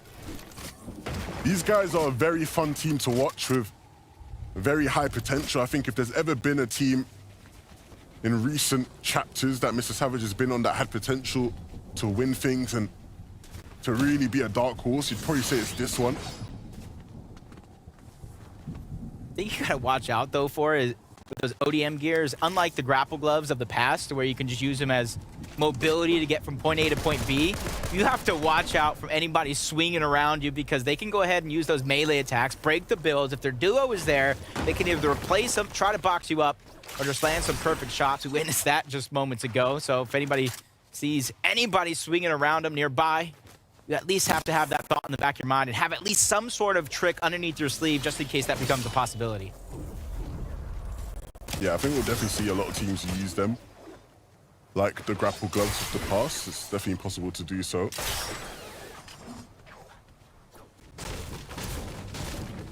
the duo. Trexer just rotating. Not too many teams nearby except for the ones that are primarily on the high ground. Those are the ones that are going to really cause a little bit of that destruction, as Vino just making sure to get every scrap of loot out of the Kenjutsu crossing that he can find. Yeah, and where will this next one pull for them? It pulls right in their alley. This is so good for them. Very good for them. There are a bunch of teams towards the west that they can sort of take some shots at. You can see Vino's building out ramps here, and he has vision of all that side of the zone. And any of the teams that now have to rotate in towards this side are at the mercy of Vino and his legendary AR. Look how quick, though, on the minimap. Look how quick they were to react to these zones. As soon as it continues to pull towards the eastern portion of the map, you guys see that lone arrow on the minimap that was so just a short second ago? That was Queasy reading the zones, going towards the edge, in which he thinks and should be the most congested side of the zone. He tries to gatekeep teams out, and you're going to see him reunite with Vino shortly after. Rift Island does spawn, so this is where you're going to see a lot of teams, if they're brave enough, try to contest, go for those overclock pulse rifles, go for some of the loot that is left behind from anybody else's teams. It's Razumi. He's going to try to get to zone. You got to imagine he's going to pop at least one of those legendary slurp juices to try to get him back up to shape. When you see Razumi and Sinner, they're going to have to rotate in towards that side where Queasy and Vino will be holding them potentially. Juriki up here on Rift Island. They already have really good loot, so when you add the pulse rifles to this, it's probably the perfect setup you can have. Pulse rifles, Mythic, Havoc, Slurps, ODM, and some chug splashes. Maybe some people prefer Katana over the ODM, but one of those two, and you literally have what would be considered the best possible loadout this season. And position as well. He got the highest of the high grounds, an island in the sky that's in zone. So now imagine you combine that with maybe building on top, but talk about in zone, a lot of those rifts are at the bottom. Tend to see teams kind of box him on those. Jalen goes down again. Twee's going to be left by himself. Shots coming in from the distance, putting so much pressure on him, but Sadie goes down, leaving it kind of in a 1v1 scenario here. The third party slowly but surely trying to close in on the distance to finish off the damage they put out early on in this same fight. Twee's at least going to be able to get some loot, something that he can claim any hold on in this fight, but the third party is there, so we got a 1v1v2. It's a shame. Tweet had to pick up Jalen earlier when he went down, picked him up, and unfortunately Jalen's gone down again, so it leaves Tweet all alone here.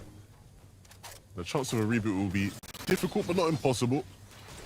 Synod and Razumi, though, that was the team that tried to swoop in and clean up, and it definitely caused issues for Tweet. He's quickly run away now. Luke, hopefully he has the reboot as well.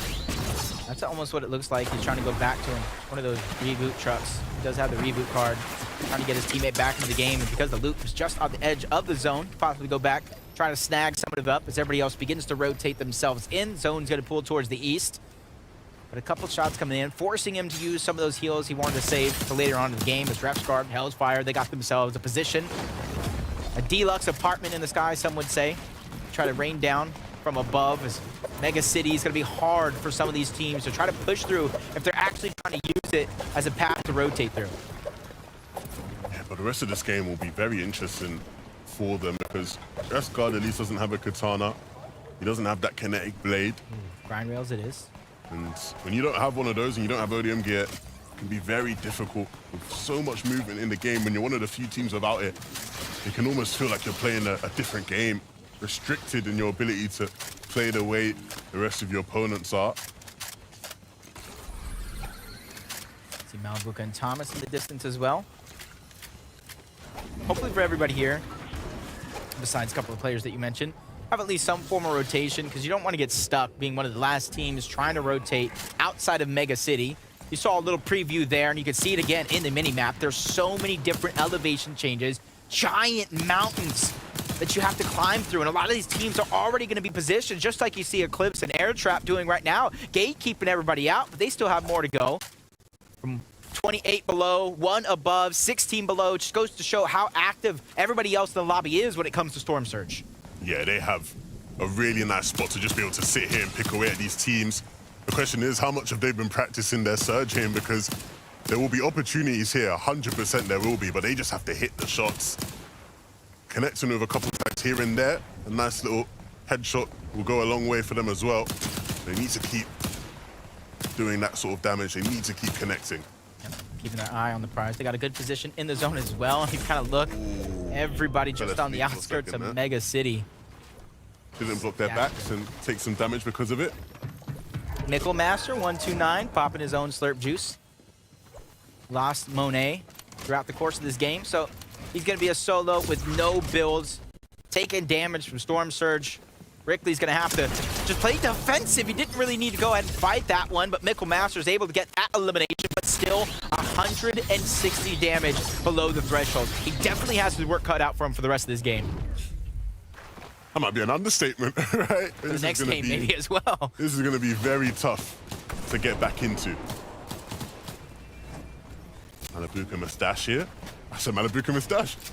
Gotcha. I'm back in the past. I'm stuck in the past. Malabuka and Thomas HD here on our screens. And unfortunately, they're sort of stuck in a very congested side of the zone where it's going to be hard for them to rotate along with some of these teams. They do have the katanas, and so they need to make sure they get their timing. They are still looking for opportunities, but now the zone's moving, so don't wait for everybody else to start moving. You can see Grippe and Flixie just by their side of the zone. They're going to rotate right by them. And they're just getting ahead of them as well, which is going to be nice as well in terms of continuing to move forward. Without too many issues. Yeah, for some of those teams towards Mega City, this is the best possible zone pull for them. If it just went north, if it went straight east, they'd have to climb up those mountains while teams are positioned there. But since it moved a little bit more towards the south, everybody that had that high elevation before is going to have to give it up to try to find their next spot in towards zone. But I'm not going to make it seem like it's smooth ground through and through. You still see there is different varying elevations that are still left in the zone, but it's going to allow for a lot of these players coming from Mega City at the very minimum to have more of an option of where they want to position. Speaking of options, Trex is running out of them. Down on Surge, there is one option above him that they can take advantage of, and that's why he's going to continue to just look up. But I also have to worry about players who can see him on the layer he's on. Kiduho, though, will start to deal with their problems with that ODM gear, using that one to pick up Stompy. Okay.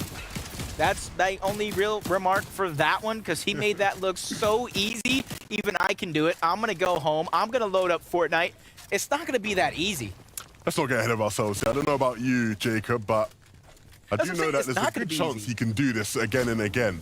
And that will certainly be the goal, as they need more limbs in this game, not just for Surge, but to improve on their chances of being able to play for a heal-off towards the end. Well, the only thing they really have to worry about right now, since you already see they have multiple slurp juices, they have those overclocked pulse rifles.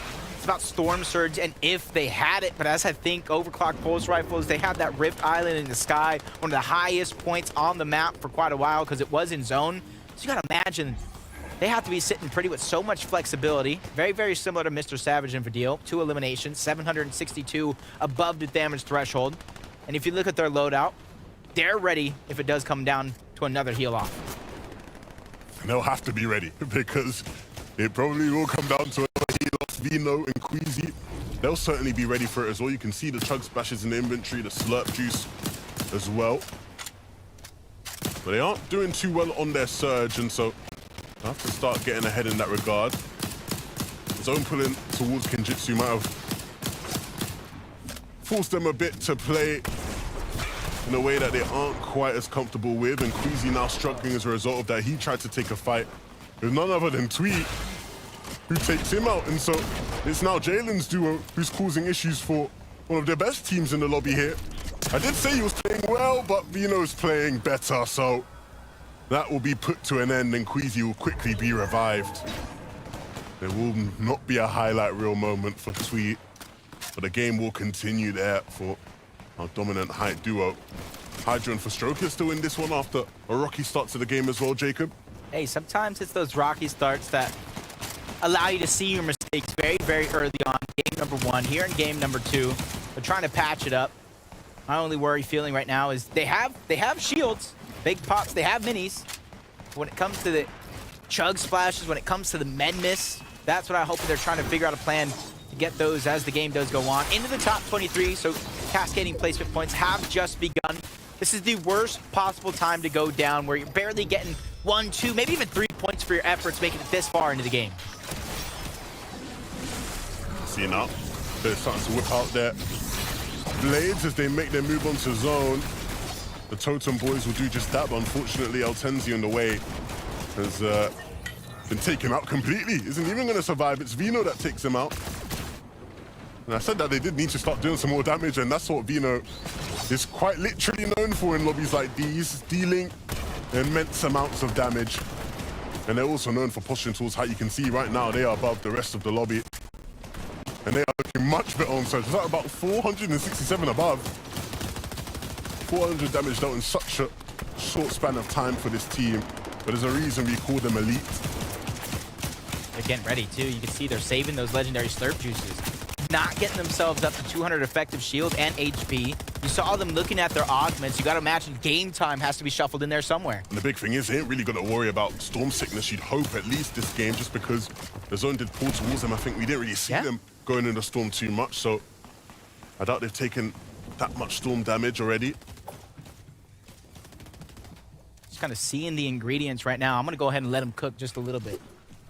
Just a little bit. Might have to pull the pan off the fire pretty early if things get shaky.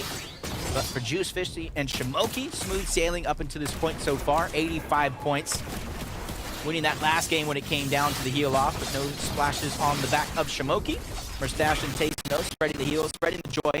Very, very minimal splashes being used off the side of Mustache. So you got to imagine when it comes to Taste and Mustache, if one of them has to play heal off, like will be Mustache. Yeah, they need a refresh here. Desperately. That is going to be the key to them being able to play any sort of meaningful game here. Hydro and Frostroki right now showing a masterclass in how to find refreshes as they pick Flixie up. Oh man, you saw what he found. So he picked up, right? He picked up a pizza, I believe that was. Yep. And so we might see those guys playing for heal off later on in this game. You can see that floppers as well in inventory. All around the board, people just trying to stack the heals they can. I just want to see this unorthodox play that he's probably building. He had the flint knock pistol as well. Combine that with the kinetic blade. If he does figure out a way to take height, he could try to deal some damage on Queasy and Vino. But that's if he can only make it that far. Wok's going to take down not one, but two. Andalex and Deoxy meet their demise.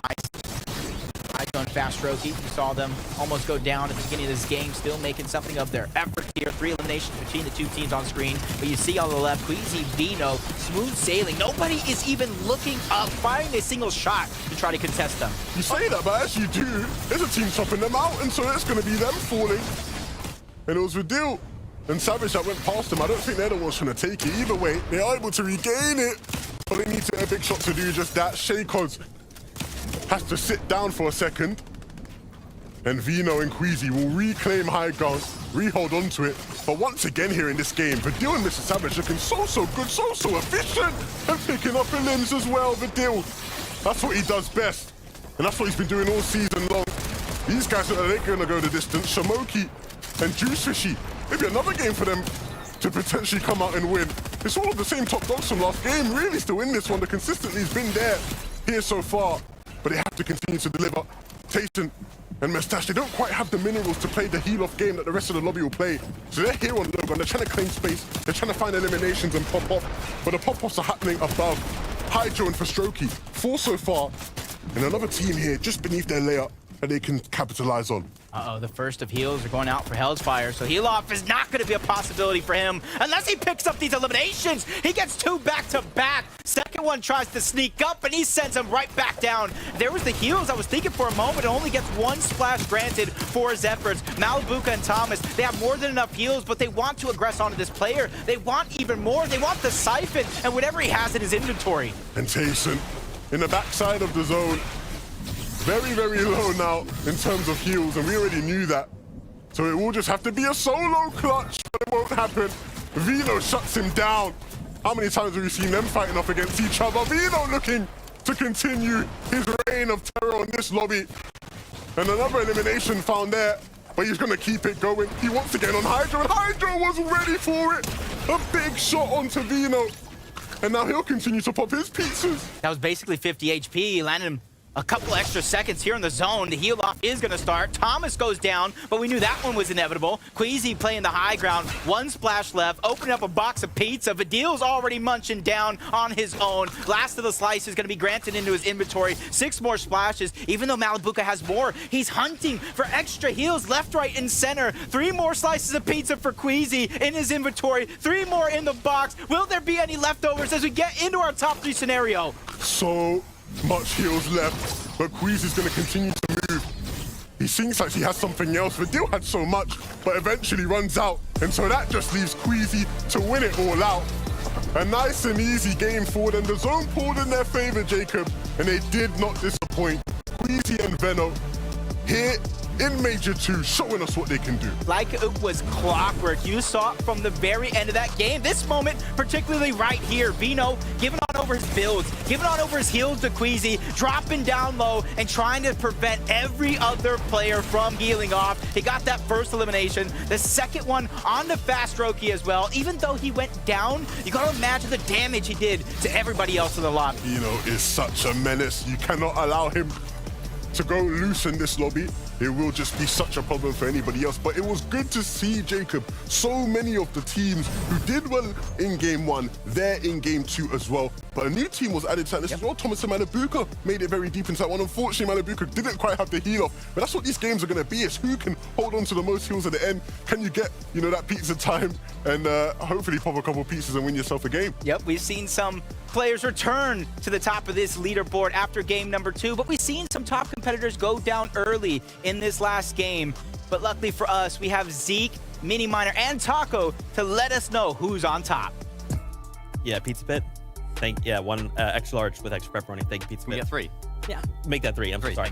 Yeah, I just want to be part of the pizza time. That's all I want as well. But finally, Queasy and Veno, this is why we talk about them, right? They have the capability to win games. They pull out all the stops. And I don't know where Queasy was going, but he had another cache. There was a secret pizza party ready to go. I know where he's going. Where's he going? The vault.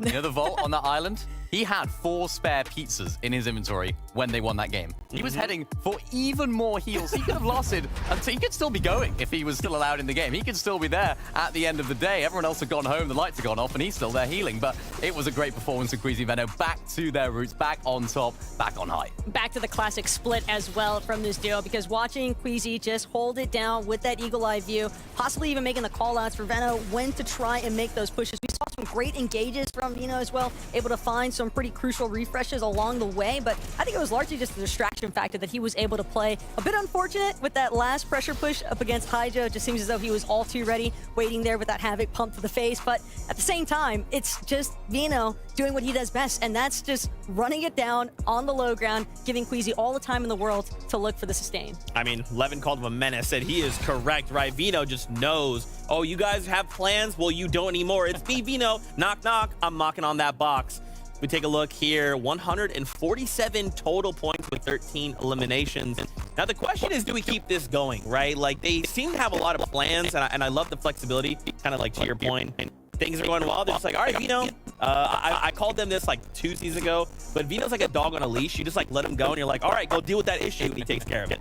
Yeah, he's very good at that, right? He just lets him go and just takes everyone out. And that's perfect because, of course, Queasy's up on high, getting all those heals, hoarding them, and Veno can just take everyone down below, remove all the other issues. Yeah.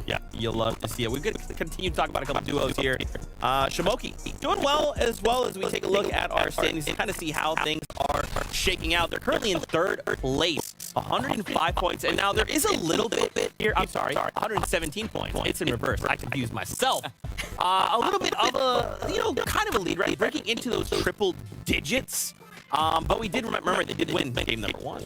And that's the important part, though, is that even in game number 2, they were able to replicate a little bit of that game 1 recipe for success, because they had a decent amount of sustain. We saw some nice movement, I think, through the mid-ground layers in particular, and it's really just the fact that they were able to hold on long enough without having to expend those heals too early on that I think really helped out Shimoki the most. But at the same time, not having the kinetic blade, I think, was definitely a bit problematic for them in terms of rotations. That is something I do want to talk about. We've seen a lot of kinetic blade in ODM gear, and both are powerful, but there is very clearly one is better for the late game. Yeah, the late game, you really want to be taking that kinetic blade. It just offers that little bit more decisiveness or ease of use, you could say, actually, when you're in that end game. Because, you know, that OPM gear can be very, very good for mid game, but when you're in end game, it's a little bit chaotic, you could say. You don't want to be ending up in people's boxes, but the kinetic blade offers that ease of use and, of course, those extra charges. You don't need to connect onto anything. Yeah, and as we saw, Ccfn was the only one that was rocking that rare kinetic blade, so he had the availability, but couldn't say the same for his partner, and I think that just caused a little bit too much of a split for them towards the later minutes. Yeah, for sure. I do want to here to highlight the deal and Mr. Savage, check in with them to see how kind of things are going. Nobody freak out right again. This is the second game of the day, but how are things going for the duo? Things are going great. Yeah. This is about what you would expect, I think, from such established players in the scene. And again, keep in mind, Major 1 was a complete 180, I think, what we're seeing in just these first two lobbies alone. The deal in particular, I think, has had some fantastic elimination moments even early on in their mid-game, because it seems they're able to really just prioritize elimination. What did we say last game? They needed extra heals. They spent those heals too early. This game, they fixed that problem. They checked that box and said, right, we have the heals now. We can get them top 3, and that's exactly what they did. And that's what you called out there when I asked about it last game. It's good to see they're making the adaptation on the fly, kind of as they need to, right? And I mean, again, second place, standing strong currently. Again, it's kind of about, you know, like a marathon sprint, right? They can continue to keep up this momentum, like being able to stay being right behind you, like that's a good place to be. It's their types of strong contention when it comes to this deal. If anything, they can certainly build momentum in the process of having them have this strong start in two games. Not a bad start. So, I mean, hopefully they continue on. As you mentioned, it's not a sprint, it is a marathon. Not only from this one, but we 2-3 as well. Gaining series points, as high as they can. They're doing very well. Okay. Now, how do we buy the heal up, right? That's enough to parties. They're done. All right, everybody got pad. We're done. How do we actually deal with this? How do we deal with the heal up? Yeah. I think it's difficult for teams that are on land drops. They can get those heals off. Right? I think it's going to be about those. Unfortunately, we're going to see some monsters go through. You're trying to cancel people. I want to see monsters. Bring them on. It's a big pretty large number of pizza. So I guess there's no way. How do we keep that? We need the heals. What do we do? I mean, the main thing is going to be some of these deals really looking more and more aggressive to try and find refreshes like that. Yeah. Okay. Well, hey, game 2 on the wrap. We have game 3 on that standby for us. So y'all know what time it is. Grab your pizza hats. We got a large number in the house. Let's go.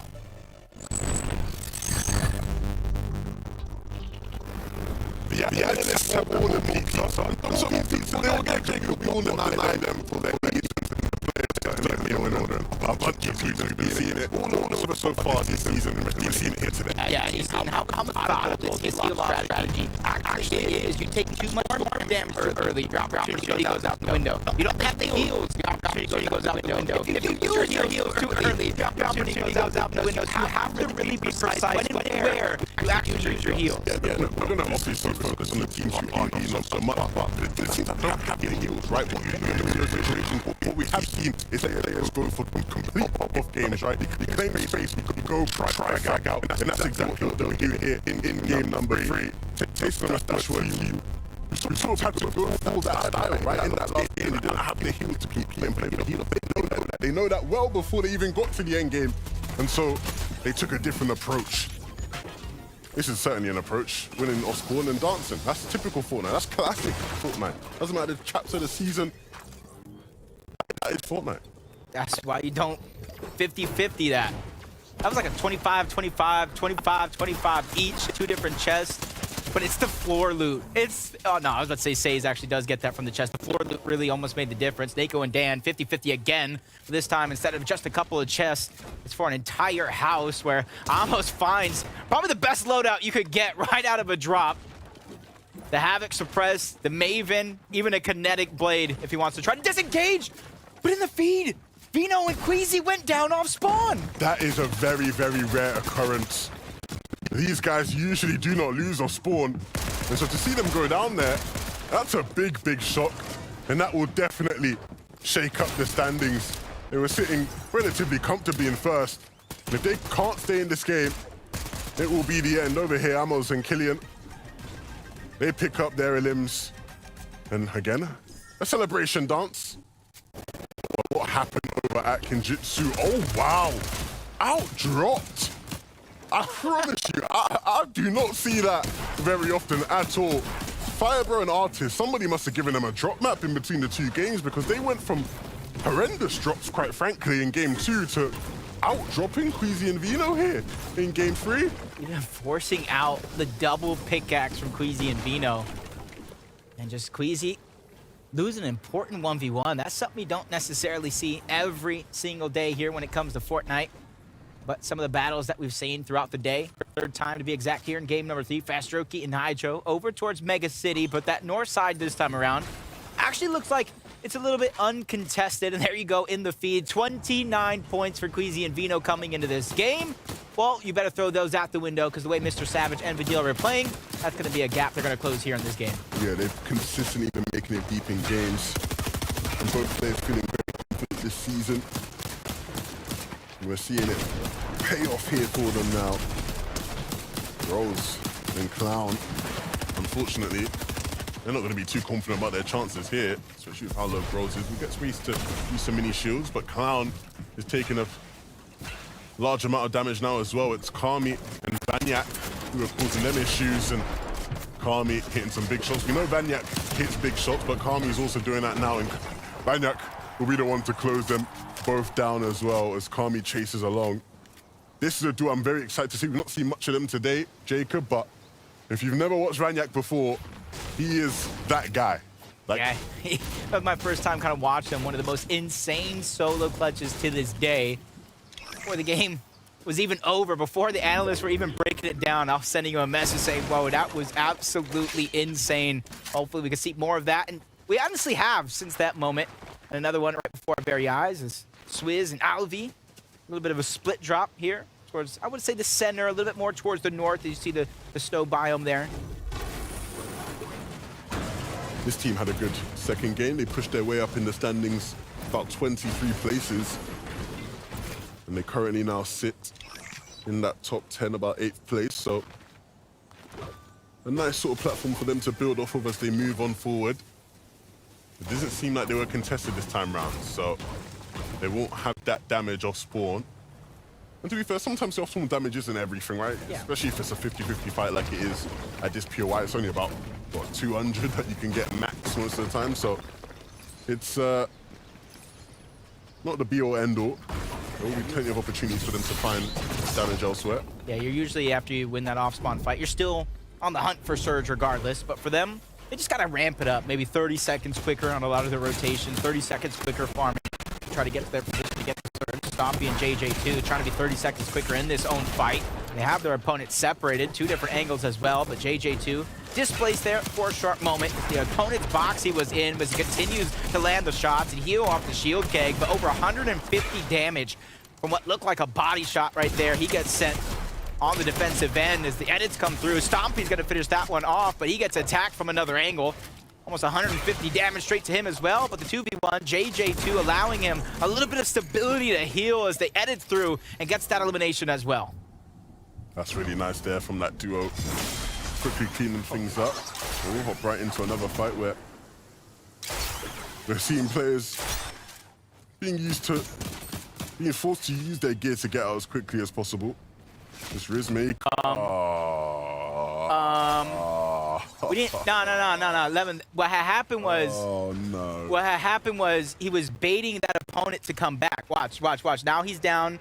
He's coming back, thinking he has a 1v1, and this is where Maker is going to be the hero. Watch. I want to believe in your fantasy. I really do. But what it looks like to me is that Finasian has absolutely thrown this one in the bin. If he's not able to pick up the revive, Rizmaker will have to just take the fight. And if you can't win the fight, it will be very, very heartbreaking way to bow out in game 3. Oh, you gotta hit that shot, Rizmaker. You don't get many other chances like that one. Oh, I was about to say that was a good job for him to kind of go underneath the building. I love how he hits the more difficult shot. On the toes, too, instead of just beaming him as she's there. Riz, Maker, towards the low ground, trying to go ahead and go for the res, but the audio cues giving up. Then it's going to go through another missed opportunity from Maker. Got to imagine Itchy be down and dusted if he hit some of the most important shots, but he's doing a good job here on the defensive end, trying to keep Fnasion alive. Make up for a blunderous mistake, but the edit is through. The shots are going to get traded. Itchy's going to be forced to back up. Maker has that much more HP. He can actually start the res here and maybe even get it off. Yeah, Rizmaker's done a great of a job as you can do, considering the circumstances. He's kept his duo in the game for a while. Hasn't quite been able to create the separation in order to actually win the fight and we'll get the revive off. So Itchy's just going to continue to pester. Like Itchy's just playing right now, not necessarily to take out Maker, but to distract him long enough for Fnasion to actually go down altogether and then maybe try to disengage, get your teammate back up. But this is just valuable points, valuable possible loot. Quick move it by Itchy. That was a very crucial side jump because it really was. Rizmaker had all the control of the pieces there. If he did not get away, it would have been tragic. Itchy's just being such a thorn in their side. And soon Fnasion's probably going to bleed out. Uh-oh. Oh, dear. Oh, no. Rizmaker, he dropped him into the box, but he didn't hit the shots. And so Itchy wins it out. But if you're Fnasion in that one, you are absolutely fuming. I'm sure he'll be livid with himself. 70. What a shot. Oh, I don't even know. I feel like both of them have to kind of like call it even there at that point. I know Maker was doing so much to try to stay alive. Fnasion with the blunderous mistake, with the missed shots from Maker, so it's kind of a wash. It's an even. Nobody really has the right to complain after that one. Just kind of have to really think. Use the time that you're spending back in the lobby to figure out what happened, what went wrong. You see in some of the pieces that we see coming out from Tundra and Vino, and how to calculate your mistakes and fix them on the fly. These games, even though it might seem like a long time, 6 straight games, they go rather quickly, and they'll be gone right before you know it. You have to use your opportunities while you have them. Again, a look here at Mega City and all the different bases and towers that these players will build. If you've got some spare shields, the aim of the game will be to just look to take fights where you can get your Storm Surge damage up as much as possible. Even though it does have like an east lean in terms of the zone, this is probably the most center that we're going to get for now. So for a lot of the teams, if you didn't kind of get that centered spot, centered POI, centered split drop, whatever you kind of land at, and you're more towards the outskirts, you have more than enough opportunity in this game to kind of make up for your positioning, as Thomas allowing Malibuka to rotate first and just trying to be the player to kind of cover him up. Lands a great amount of damage, but Malibuka's forced to kind of backtrack in his steps, kind of alleviate some of the pressure that Thomas was facing. Yeah, this is a tough spot to be in, right? You see a lot of their surges found in these sort of areas surrounding Mega City, and there are times where you just get forced into choke points like the one they're in, where it is so hard for them to rotate through.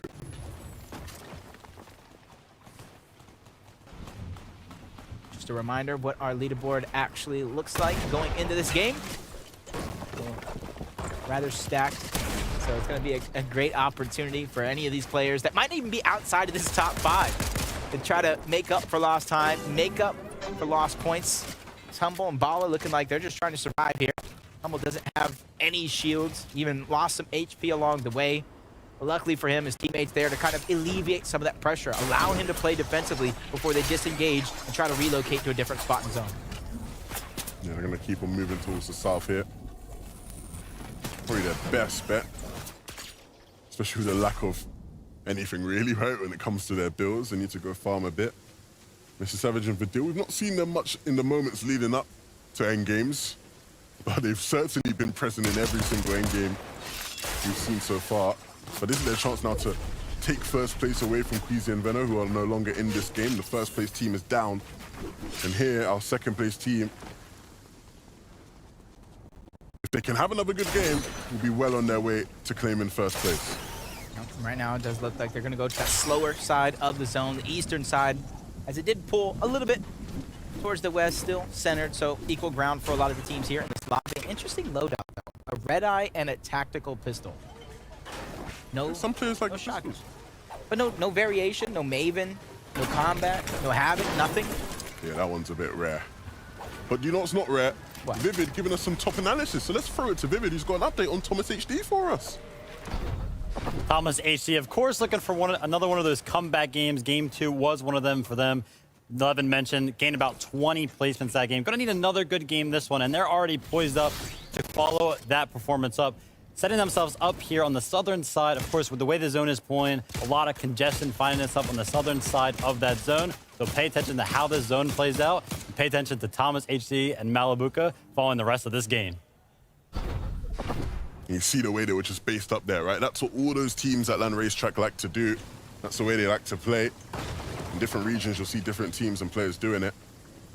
Well, Mustache and Thomas, I say Mustache and Thomas, I keep mixing it all up. What am I doing today, Jacob?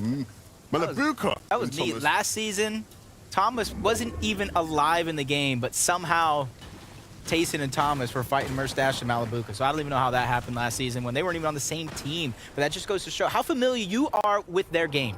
What I wanted to say, right, was that Malibuca and Thomas, you saw how many shots they were hitting, right, when Vivid was speaking. They are very good surge aimers, and they can connect to the shots. We'll see where that leaves them in terms of their surge later down the line, because they need to continue to hit surge, right? It's all good and well getting your surge early on in the game. You have to keep dealing damage throughout, not just in those earlier zones. Luckily for everybody, this is moving a little bit outside of Mega City. This is one of those zones that you really don't want to face this season. So many different variations, but talk about a zone, an easy way to get there. Use the Rift Island if you have a kinetic blade, or if you have those ODM gears to allow you like perfect rotation anywhere you want to be. And if you don't have the confidence to go for that Rift Island, you could be one of those teams that boxes up on the rifts that spawn below the actual island. Free rotation. You can utilize your kinetic blade charges later on in the game and kind of survey for information as you travel to your spot. Cheating in Club, she one of the few teams in the lobby that's going to have to rotate all the way from the north side.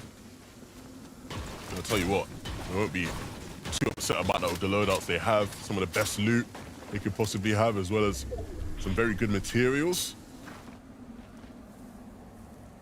She was one of those players last season that he was really taking the whole lobby by force, by storm, really surprising people, just like Vortex under attack right now. ODM gears proving to be a little bit of annoyance as everything gets destroyed and destructed all around. Another team's really going to fall victim, which allows them a little bit of time and flexibility to try to get that res off. That's Bala and Humble causing a lot of that chaos and damage. So much disruption going down, but Japko and Vortex are going to be able to kind of get back on up to shape. And hopefully there's at least some of this loot left behind so they can scavenge and get that HP and shield back to where they want it to be. This is so messy, though. Such a messy situation.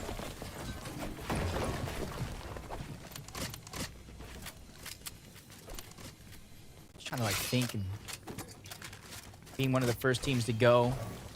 For Humble and Bala, you almost want to find the kinetic blade. You heard some of our analysts break it down. Both very good tools for rotation throughout the course of the game, but once you get in towards the end game, that's when you really want to favor that kinetic blade. No chance of really getting tagged out of the sky and getting your rotation stopped. The only thing you got to worry about is pre-planning, whether you have the legendary or that rare variant, 2 or 3 charges. That's the only thing you really got to think about.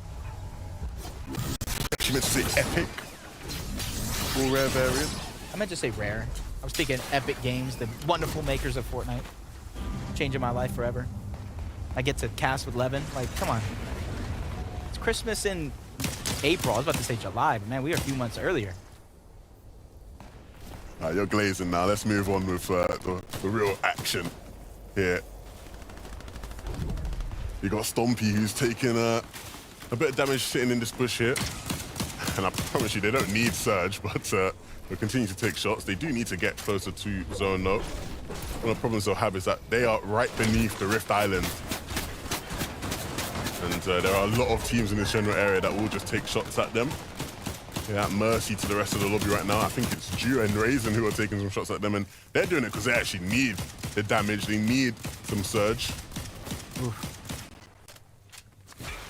We knew pizzas were coming yet again in this game, but being forced to use them this early was a little disastrous. So for them, you got to think their win condition is to get a refresh on somebody late in the game, re-scavenge some of those heals. But in order to get there, they got to start putting down more damage. 109 below the Storm Surge threshold. In order to get to point B, they got to finish this point A. Yeah, they've had to rotate a decent amount, and so... Wow. It's no figure, but you really have to start thinking. Look, guys, I don't know if you're going to be able to get your surge from JJ2 and Stompy, because those guys certainly have no reason to peek and give it to you.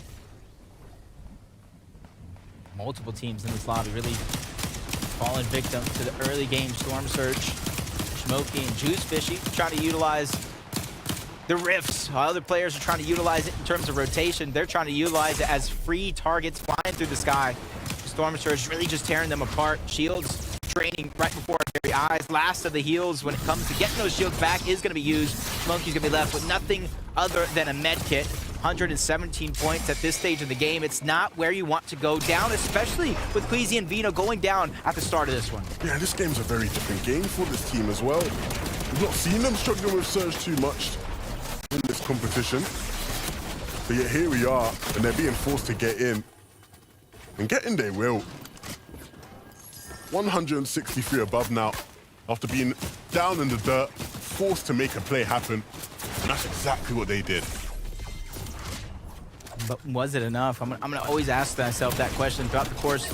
Honestly, this entire FNCS, was it enough? Using all your heals, expending a ton of mats to get into the spot, but Smokey and Juice Fishy, they did get that refresh, so that's not gonna be a worry. It's just gonna be the heals. The only sign of HP to regain on Smokey is still that med kit that he had a few short moments ago. The Juice Fishy, better hope he has something, but 175 below the damage threshold. Other teams taking notice that they're suffering to damage. Shields getting cracked a few times along the way. They're beginning to make this a focus. Oh, what wow. Shot from JJ2, the range on that. My goodness. No, his opponent wasn't too high on HP, but in any case, he's still able to connect on their matted. And there you see it. Shamoki and Juice Fishy down. That was one of our higher placed teams as well. That just wasn't quite able to hit the mark. They had some surge issues in this game, and it's cost them here now. Oh, wow.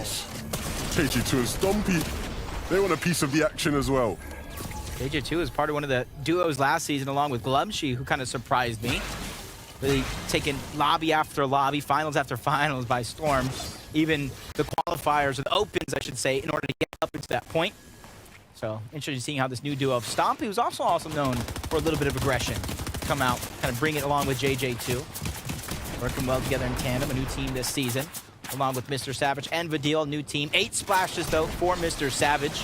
Only 41 above the damage threshold. And I'm just holding teams I need to rotate in. 82 above. Keeping his eye on the prize, trying to keep these teams outside of the zone. The elimination feed continues to light up. Players getting caught off guard, left, right, and center. Mr. Savage sees somebody towards the outskirts. Him and Vidil are just putting so much pressure towards the edge of the zone, but as the next one pulls in, they realize, I got a far pull, so now they got to start thinking proactive in terms of their next play. Yeah, they need to time some katanas well if they have any chance of surviving this max pool. They've done that all throughout today. Big shot there from Strokey. Wow. Hydro in this one, so he's gonna have to keep hitting big shots. If you're him, would you drop your SMG maybe for the chugs? I'm not sure how many chugs that was. Just fully play for heal off. My first initial thought said yes. My heart said yes, but... Did you have a lot of mats? I didn't really see that, but my thought was he's a solo, so he needs to put out a high amount of DPS, so he might need the SMG to follow up with one shot. But my initial gut wanted to say yes, play the heals, play the heal off. Even if you don't have enough to win with a VR, you stagger yourself and you gather as much placement points as possible. Wow, tricky. Oh my gosh. That is the plays you need to make. When you're down on Surge, there's nothing left for you in this game. You can't be too passive. You've seen that from so many unexperienced teams where they just aren't ready to make the right plays that is going to allow them to win games. But Juriki, with no fear in his heart there, sees the window of opportunity and smashes his way right through it. Like an acrobat in the circus, just putting on a show for everybody at home. Definitely going into somebody's top plays of week number 1 when it comes to EU. Vidil, not very much health when it comes to that. Pizza going down, though. You got to think, was that too early for Mr. Savage? Heal off might not be a possibility unless they get a refresh. It's less so about being too early, but it was just a necessity, right? They have taken so much damage, they need to heal up. They can't play the end game with the HP they were on. But that might cost them down the line, right? When they do want to play the heal off, you are certainly right. Mustache and Tayson, they're having some struggles now. They need to start dealing some damage. Down on Surge.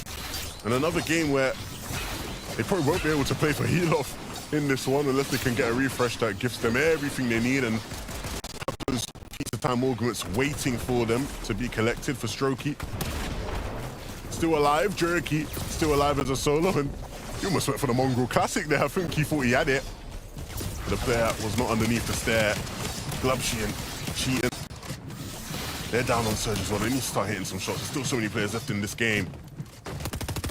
Well, other players might have got a little antsy when they saw it was only 1 below the Surge to try to peek. That's absolutely nothing, especially when you have heals to try to out-heal it. 6 ices of pizza in the inventory for Fast Strokey. One of the guys we were looking at called out the moment he became a solo, but Slove is also there by himself, but only for a few seconds before his teammate uses that kinetic blade to try to close the distance. 47, still below the damage threshold, tries to fall through the sky, taking some damage as well, somehow pushes somebody straight to the ground, back to the lobby, but he meets that same demise. He lands in the box of Diox and is punished as a result of it.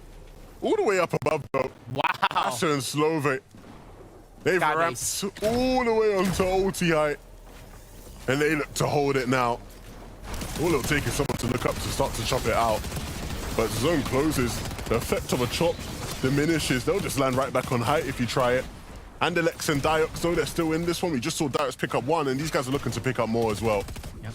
Top 30 competitors, top 18 teams coming into this 10th zone, beginning to move, beginning to force people to make some crazy decisions on the fly as Diox is trying to go for a flank and a sneak attack onto 1. Mustache is going to have to go as a solo as he loses Tayson along the way. You preface this just a little bit without the heals. They're going to be forced to try to play aggressive. Finds a med kit, but switches that on over to Floppers. The instant heal is going to be that much more important and useful for Mustache in this situation. Malibuka and Thomas, 3 eliminations, beginning to heat up in this game. Consistency is key. Monk tries to defend himself with a well-placed cone, but he still goes down. And look at that gift. That player just dropped right into their box. It was the free lava almost. And that just keeps them going. It allows them to keep on tarping. Juriki, as a solo, has done so well to stay alive up to this point, but he's running low on builds. You've got to think he's going to have to jump in soon or drop to low. And if he does, there will be players waiting here for him. There's Mustache on the other side of this wood just beneath him. He doesn't know it though yet. There's a player running right past him. I don't know how that player didn't shoot him, but he's still alive here. One of those plays that you got your head scratching. How did it happen and why? But that's nonetheless, he still goes down. But a second chance at life was given that he didn't take advantage of.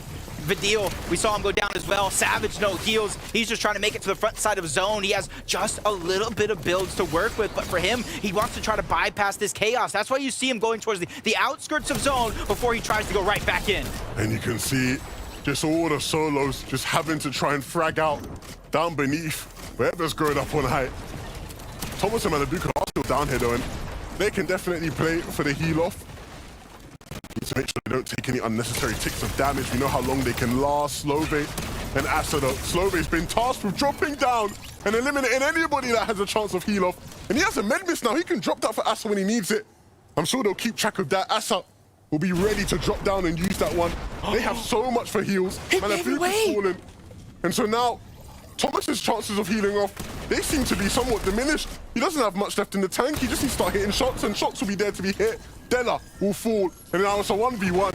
But Asa, all the way up above, has way too many heals for Thomas to do anything about. You've got to think. A lot of splashes he picked up, but look at the pizza, look at the slurps. We know he has a med miss available to him as well. Unless Thomas HD can find something astronomical here, you don't think he can win this one. You don't think he can hold on.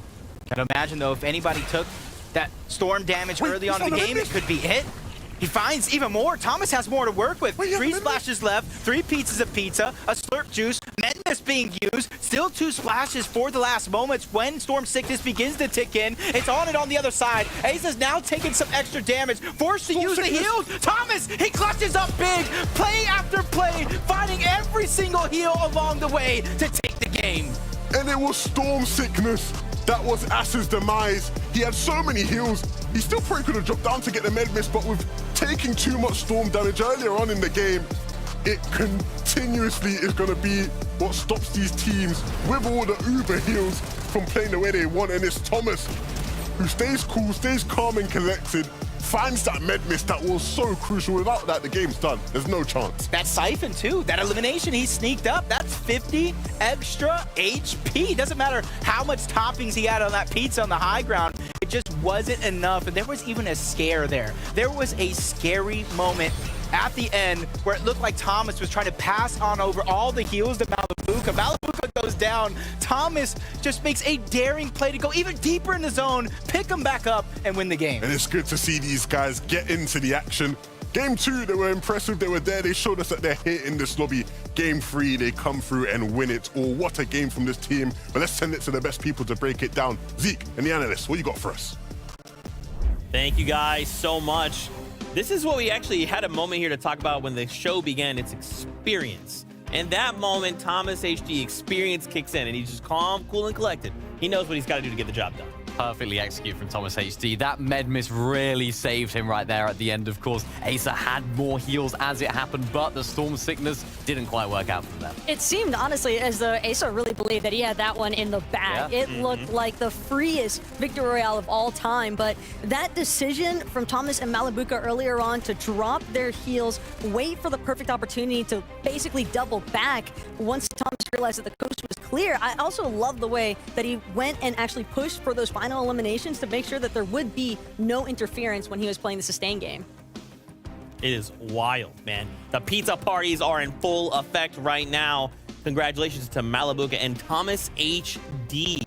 A victory on a duo. I feel like, yeah, if you told me they were gonna get a victory royale today, I'd be like, yeah, makes sense. Yeah, it's not too surprising, really, is it? I mean, even there at the end, Thomas HD saving 2 splashes. So many people would have just used those splashes, but he saved them because he can then counter a little bit of Storm Sickness if he needed to. As it happened, it didn't even need to do that, but that med miss really saved him. Beautiful plays from Thomas.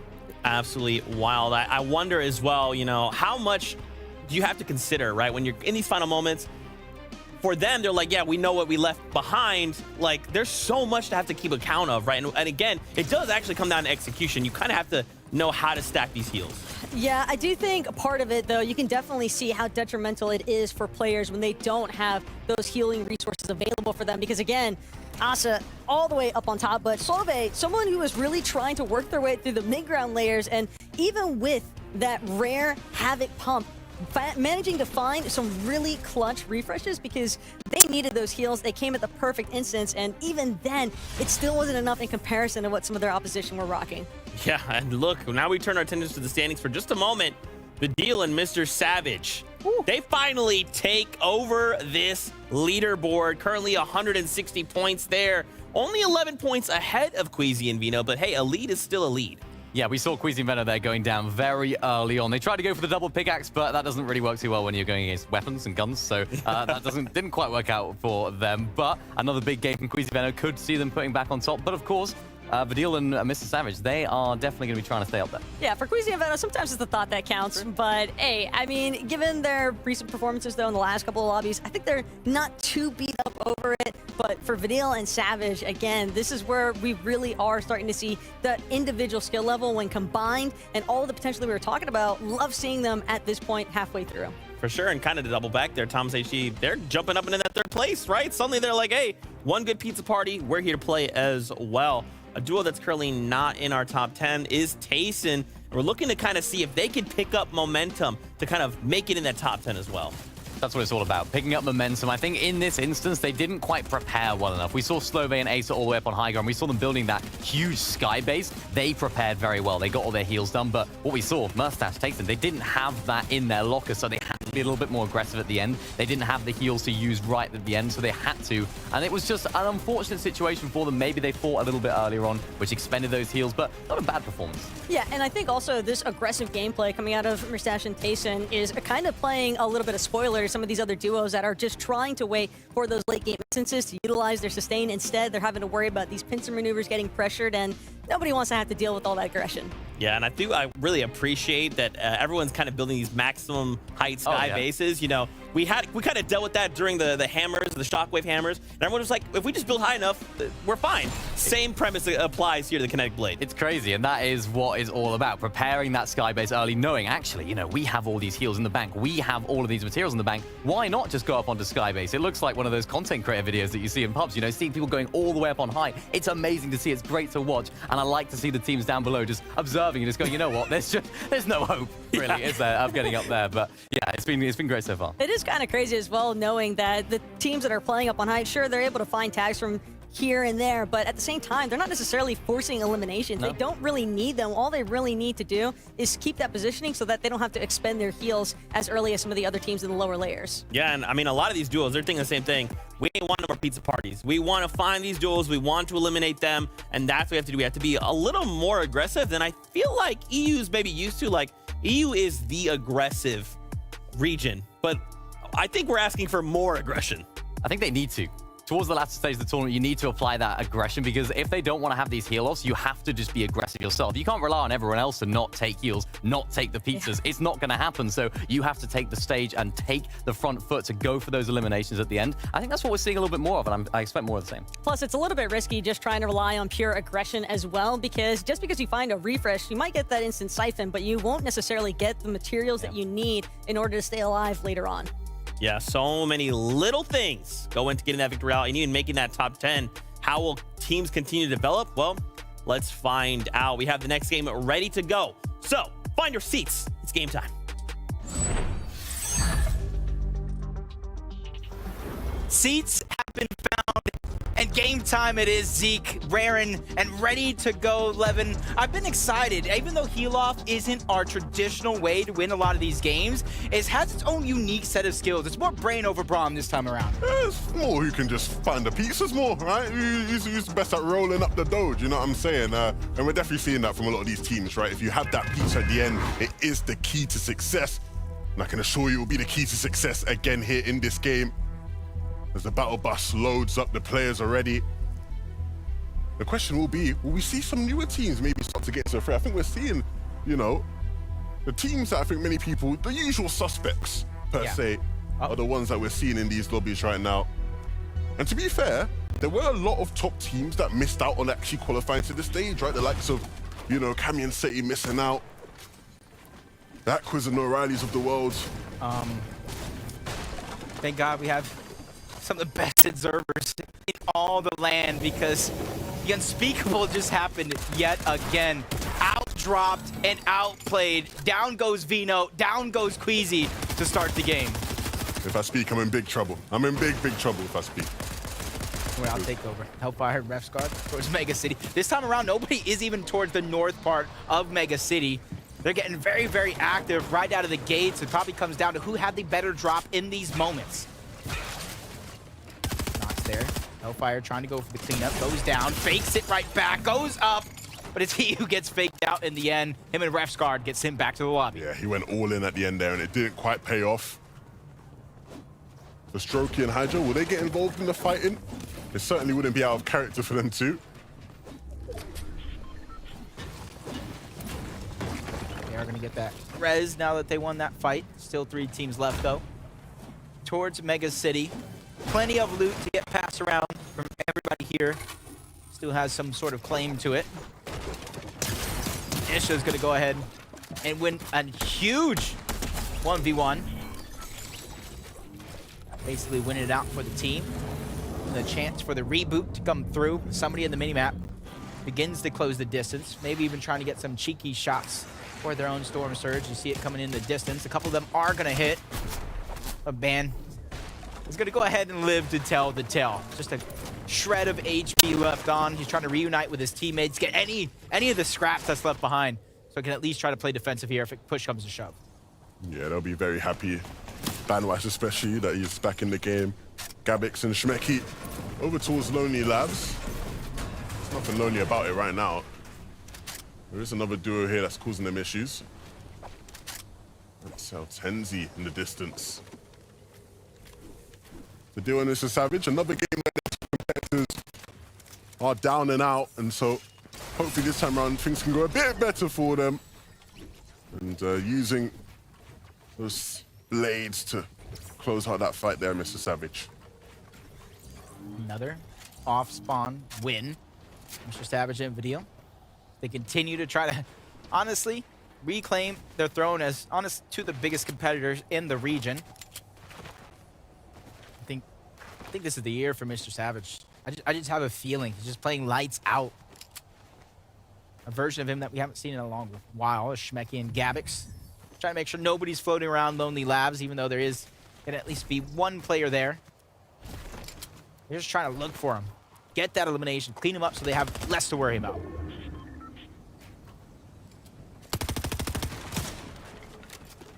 Goals and found though. Going against another team. The elevation is gonna go on over to them. That's Carmi and Vanyak that kind of get smushed down towards the low ground. But if they only knew Grols just has one clip in his twin mag, this is definitely pushable. And if you know Vanyak, he'll be very open to that. Because even with just one pellet in his shotgun left, he's bound to hit something crazy with it. In the distance is a whole third party building up, closing in. They see it all happening right before their very eyes, but nobody really peeking outside of the box, so no opportunities just yet to land any cheeky shots. Until then, he go ahead and rotates almost all the way out of the line of sight. He gets tagged up. All the rest of his raining shield gets draped right back on off. In this game, Tayson and Mustache looking a little bit more aggressive than we've seen him so far to start out the game. 88 points, probably trying to make up for lost time. Deals a good amount of damage before he takes some shots from that third party, scaring him away. I was going to say, hold on a minute. We don't often see them get into all the hectic fights here at Slappy. They're usually the ones that are a lot cooler, rolling all smooth like afterwards to clean up. Everyone's seeming to disengage. Nobody wants to go full-fledged into a fight. Rizmaker, Finasian. Last time we saw Finasian, he unfortunately went down to his own mistake. It was a bit of fall damage, wasn't it, that took him out? And unfortunately, Rizmaker couldn't clutch up. So now, a chance at redemption against the same team. It's Itchy and Nagi here against them in a very similar area to where they were last time around as well. Hopefully no full damage being taken from either side. Yeah, and hopefully Rizmaker towards the bottom isn't too hard on himself. I feel like he made every right move in the book during that fight, except for hitting the shots that mattered. Oh, of course not. You can't. And those are the moments right there, like, you can get mad at maybe, you know, you kinetic blade to the wrong side of the map. You slide down the mountain. You take some damage. Your teammate makes a mistake. But missing a shot, yeah, you can get mad at that, but you got to realize if you're making all the right plays, at least your mind is warmed up and ready to go. Yeah, he won't be mad at himself, I promise you that. He'll be mad at his teammate for going down to 4 damage. That's what he'll be mad at, 100%, I promise Honestly. you that. You can see here, Thomas HD, once again in this base, and I like this, right? Based all the way up. He's put some stairs over in the direction of Mega City. He doesn't want to take the trades and the fights towards that side. He's looking on the other way. He's built the base in metal as well, which is interesting. I think we often see those bases built in brick or wood, but after the latest update, brick is a lot harder to come by, so you don't want to be using brick. It's a lot harder to refarm, so he's building up in metal instead. Looking for tags. Like the way you kind of point that out. Obviously, everybody knows at this stage in the game, years later, you don't build a tower that high in the sky out of wood. Tear down pretty easy. Doesn't take a lumberjack to make that a possibility. Pixie and Della, they honestly started the day off strong. Brave enough to even go for Rift Island, make it late into game number 1. Since then, they left some points on the board, but they're one of the teams that I have more than enough confidence that in the last half of the day, it's not how you start, it's how you finish, and they're going to hold that saying true.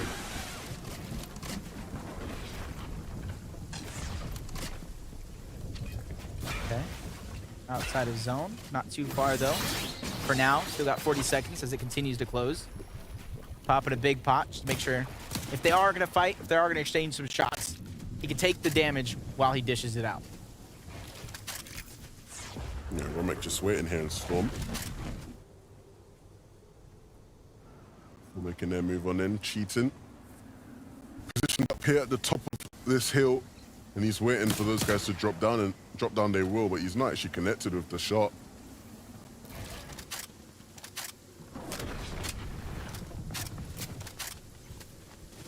Slowly but surely, you see him rotating towards Brutal Bastion, the static launch pads. There's tons of mobility options for him. Try to figure out where he does want to go. Obviously, the zone is also going to play a little bit of a portion, almost like a mirrored zone from that last game. Instead of the east this time around, center towards the west. So for teams that may have thought they got a far pull last game, this time around, they can hopefully make some adjustments to get there just a little bit quicker. Texas and Axels, who we often see in this general area. Currently now, not doing too bad today. Not doing too bad today, to say the least, and they'll continue on that trend. We still have this game and a couple more to go. Trex and Kidu, they've been ever present as well. But they need to get some of their mats up. Not too strong in that regard. But look, Jacob, we have plenty of the best analysts, not just Vivid. We also have Mini Miner, who's going to join us and give us some updates on what's going on all around the map. Mini, what's up? Thank you, Levin. Now, of course, we saw Vidil and Mr. Savage winning it out of spawn, and now this allows them just to chill. They can claim this capture point, getting the visuals on anyone that could be lurking nearby, but of course, those extra heals as well. We see Mr. Savage, of course, with that kinetic blade, as well as Vidil, who also has one in his inventory. I'm excited to see if this duo can replicate the success they've been having. Thank you so much, Mini Miner. Looking like the star of the show with that breakdown, making sure that we don't miss a second of the action. And honestly, for Vidil and Mr. Savage, they've been on such a run so far, taking down their opponents at their actual landing spot. That drop spot's gonna be theirs game after game if they can keep it up. But Tayson tries to dish out a good shot, but takes even more damage in that backfire. Loses Mustache along the way to none other than Fnatic and Rizmaker, who are trying to make up for that last game. Oh, oh. Had to be him. Fnatic just takes a little bit too much damage over Beacon. The funny thing is, right, as we think about the latter stages of this game, anytime you see these kind of fights in the Storm, you do just start to think all of these teams are writing off their potential to actually win the heal-off, right? Because all this Storm damage will contribute towards Storm sickness. And if you get Storm sickness, ain't no heal-off for you, buddy. You've seen that in so many of these ones, and the same can be said for Tayson here as well. Big 130 shot is nice. Unfortunately, Mustache isn't here to join in on the action. I'm sure he'd love to. But again, it's Tayson. He's the best, isn't he? So I'm sure he can handle it all on his own. The question will be able to find more hills? Luckily, there are two floppers there that you can use. It's a huge find. Maybe small, maybe floppers. But for Tayson and his survival, that is a huge find. You see him not instantly popping that second flopper. Trying to get the most effective, optimized amount of HP out of that one as he tries to disengage. Got to imagine, at the very minimum, grab Mustache's reboot card as he tries to go to the nearest reboot van. A little bit of a replay to see how this one even began. Mustache getting a little bit ahead of himself, headed to its own box. Fnatic with the first shot, 185, making it that much easier for Maker to get the knock. They finally cleaned that one up. And here's Tayson just fighting back, tooth and nail. Maker goes down. And now ends up in a 1v1 situation. And look, the team that won the heal-off last game, Malabuka and Thomas, you've got to think, the chances of them winning a heal-off in this game, probably not there.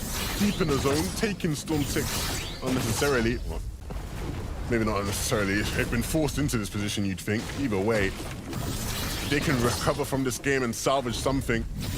They're just going to have to play for elims, really, you'd think. Got to imagine the same thing for Mustache and Tayson. For them, their game time or pizza party begins very, very early this time around. So even though we're talking about the possibility heal off going right out the window for some of these teams, hey, I've definitely seen stranger things happen, especially if you're able to take out the right players at the right time. But only time will tell if that's going to be a possibility. And on over to the team Miniminer was talking about moments ago. From the capture point to the southern portion of the map, trying to go ahead and rotate towards the slower side of the zone. They at least have 6 splashes on the back of Mr. Savage. Got to be something similar on Vidil as well. Trying to set themselves up. You got to imagine they didn't take too much actual storm damage as Mr. Savage takes a couple tags towards the side. For them, they have multiple win conditions in this game, but the more prominent one is going to be that heal off towards the end. Yeah, and I think many people will be very, very happy about how they're doing. The Savage fans will be rising. The Vidil fans will be celebrating. Hey, look what I found. That's just my thought process. And Jerk just picked up. Tayson got picked up in the feed as well, so that's going to be tough there for the reigning champs in this one. Nash and Tayson, though, trying to fire back. Taking down Robob in the feed. Twee and Jalen having a much better time. This one, they already got that overclocked pulse rifles. They have highest elevation in the sky when it comes to the Rift Island. And kind of look around literally almost all over the map and try to pop shots with the red eye. That's what you see Jalen doing, boxed up at the edge of that Rift Island. Tayson's down. Mustache, you saw him pick up at least one elimination. You can see him try to grab Tayson's car, but he gets tagged, unable to really utilize multiple charges of that ODM gear to try to close the distance and get out of the zone as fast as possible. But since he has to wait for it to kind of charge up yet again, he's going to go ahead and pop that big pot before he sets his show on the road once more. The roles reversed. Okay. Tayson had to do the solo job, now it's up to Mustache. When are we going to get a prolonged period of time with both of these two together again in this game? Will it even happen with Mustache taking so much damage? Does have the chug splashes, but you would have wanted to save them for later down the line. And now he's just making space because he knows Stompy's going to be on the offensive and JJ2's on the other side as well. This is going to be a very tough fight for Mustache to win. They have plenty of heals to be able to stay in Storm and fight him, but actually opting to move away, and moving away might have costed them because Mustache, with that pistol in hand, is so dangerous. Instead of them now being able to sit comfortably on the edge of zone, they have to heal, and Thomas and Malabuka are out in the feed. Defending champions go down, and the speed bump in their road gets hit. Stompy and JJ2 trying to have a little bit more smooth sailing for themselves, but JJ taking a little bit too much damage, no shield, which is why you see Stompy making sure to kind of spread the love, give him the extra slurp juice so he can get his shields and HP back on up. They know Mustache is still there, popping the splashes, and every time a splash pops, they know he's weak, and they go in. Send Mustache back on out to the lobby, trying to add more to their total. Nicely done. Mustache tried his best, but his best was not enough under the circumstances. Juriki in a similar predicament if he could get a refresh in time, and even though he does, he gets swept up. For a second, I thought he was going to be able to hold on, but couldn't quite do it. Ju in a very similar situation now as well. Will he survive, or will Romic be the lead to his demise? He has the med miss. Backside his own. Do I hear a reboot band going off? As I listen carefully, at least somebody's trying something cheeky on in the distance. Yep, it is going to be towards the gas station on the bridge. Not too far away from where Ju is currently positioned. That's Robab getting a second chance at life thanks to Wax. That's a team that you don't want to give another opportunity to in a game that's already this far close to the end. But will they really be able to get back into this game? Once they get towards the zone, they're going to be here on such a congested side of the zone. There'll be so many players waiting for them. They'll know that these guys are scuffed, and they'll just hold and hold and hold until Robab and Wax have nothing less to hold on to. You can really see in the leaderboard right there, second and third place are down and out. So either Mr. Savage and Verdeel are going to extend their lead even farther, or Smokey, Juice Fishy, Pixie, and Della are going to have more of a fighting chance to reach to the top of that leaderboard. I think both things are true. Yeah. And both things can be true, right? For all these teams. I wonder how Mr. Savage and Vidal are doing, because they weren't looking too hot when we last saw them in this game. Della and Pixie, though, are looking very nice. 756 above. But how you get Storm Surge? How did they get 756 above? So many other teams in the lobby are fighting for that Surge. Mini Miner, how are some of these teams gathering that Surge to have a much safer rotation towards the end game? That is a great question, Jacob. Now I have the answer. Jalen and Twy managed to claim the Rift Island. And of course, we can see them building all the way up on top to get some Surge and the high ground over the rest of the lobby. Of course, they do have these overclocked pulse rifles as well, so they can rain down fire, and we can see it in action right now. I'm not gonna lie, I'm sensing a bit of biasness here from Mini Miner. Yeah, every opportunity he gets to wax lyrical about Jalen, he seems to, I don't know. Someone needs to, you know, check what's going on there. We're gonna see Mini Miner and Jalen on stream later on today. Nah, jokes aside, honestly, I love a little bit of, I wouldn't call it a Cinderella story, but an underdog story. That's what I love when all over Fortnite, doesn't matter the region that you're playing, giving anybody a chance to change their lives through FNCS, through these major competitions. Look, Mini Miner's boy Jalen getting an limb in the feed, so look, he's waxing lyrical about them, but rightfully so. They've been performing so well in this game so far. And they have the loot to deliver a top-class finish to this one. Roab and Wox weren't quite able to survive. We asked that question after they rebooted. Unfortunately, it was answered very quickly. Fiber and Artist, the team that took down Queasy and Veno, will they be able to deliver a good game given the opportunity? It's not very often you beat those two off spawn twice in a row. Let's say that not once but twice. Out-dropped. It wasn't they just beat him in a prolonged fight either.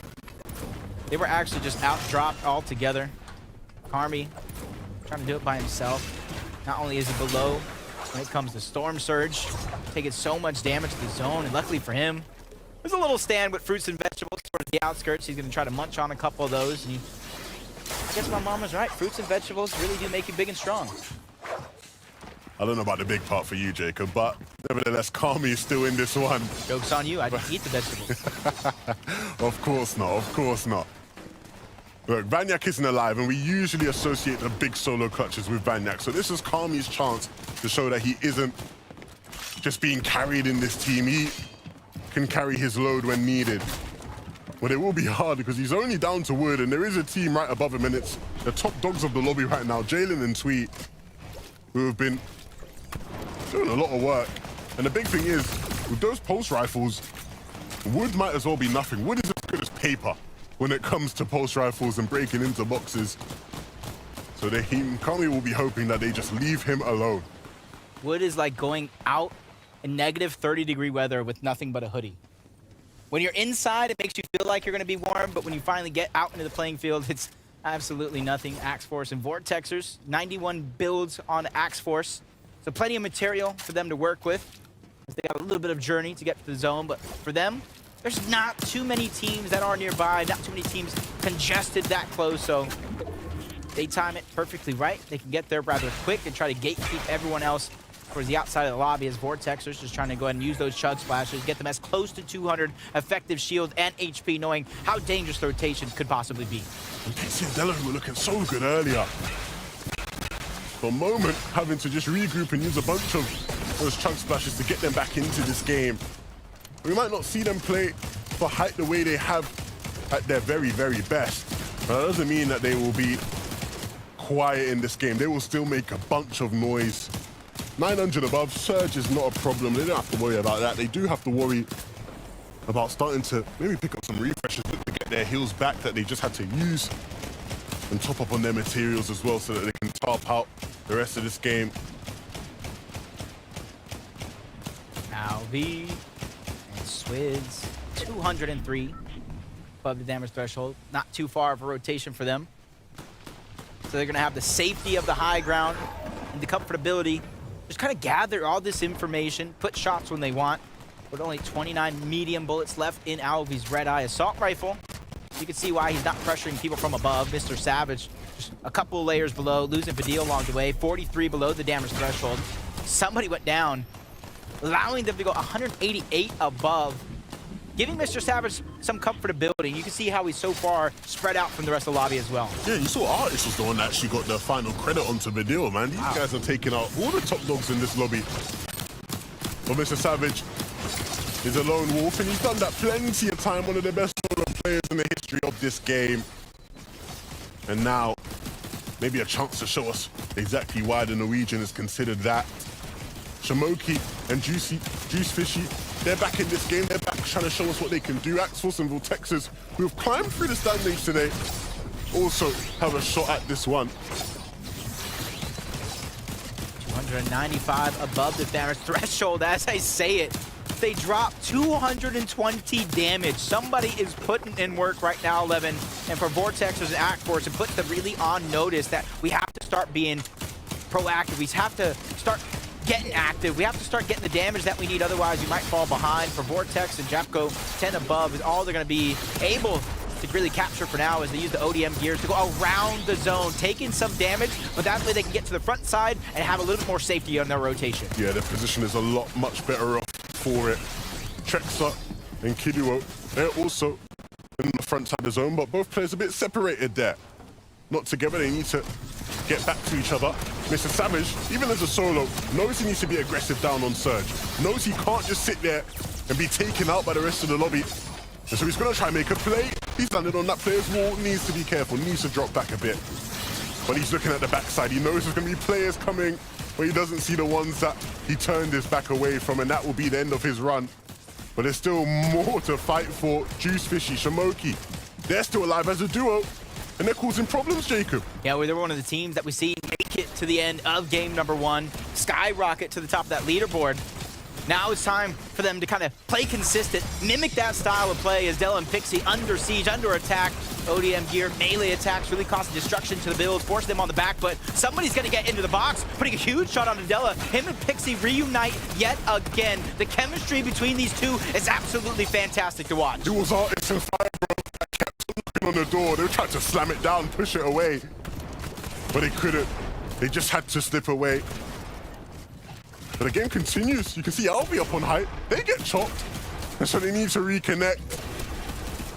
They need to stay up there. Right now, that's their best shot of winning this game. Juice Fishy, Shamoki, they're still moving though. They're still alive in this one, but they're gonna have to start using some of their heals. Yeah, with how quick the zone is moving, there's not too many opportunities to gonna put focus onto the high ground. Lurk Juice is able to get one, back-to-back at that.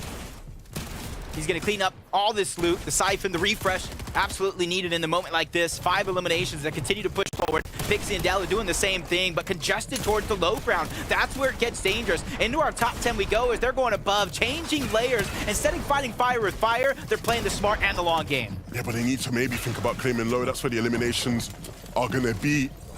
They need to start claiming space. Flixie and Grippe need to start hitting shots when they can't. Curb, default. Really using them shotguns, putting it to work. But time is ticking, and they can't keep up. Alvi has to drop down now. Swizz also dropping down. Nobody really looking to go for heal off. Everybody right now just looking to fight with their shotguns. It's back to what we're typically used to seeing. Skivvy is still alive. Juice Fishy, though, in the back of the zone, is eventually going to fall. And so it's Swizz all the way up above, now being forced all the way down. He has no heals, though. Into our top 3. He's the last one alive for his team. He's trying to go and fight for it at the very end. He doesn't get nothing. And it's Shamoki and Juice Fishy yet again. 2 of our 4 games were won by this team, coming in from another region and winning by heal off. Look, we've been saying they've come in from another region, but they have made EU their home. I don't consider them an Asia duo anymore. They are well and entrenched within EU. They play to the very best of their abilities, and that's why they win games here again. 2 now on the day. Really nicely done. Even when everything they look at their face, they stuck together as a duo, and they hit the crucial shots. You can see here, what a shot that was. That's so difficult. And on to Jalen, the lobby boss nonetheless.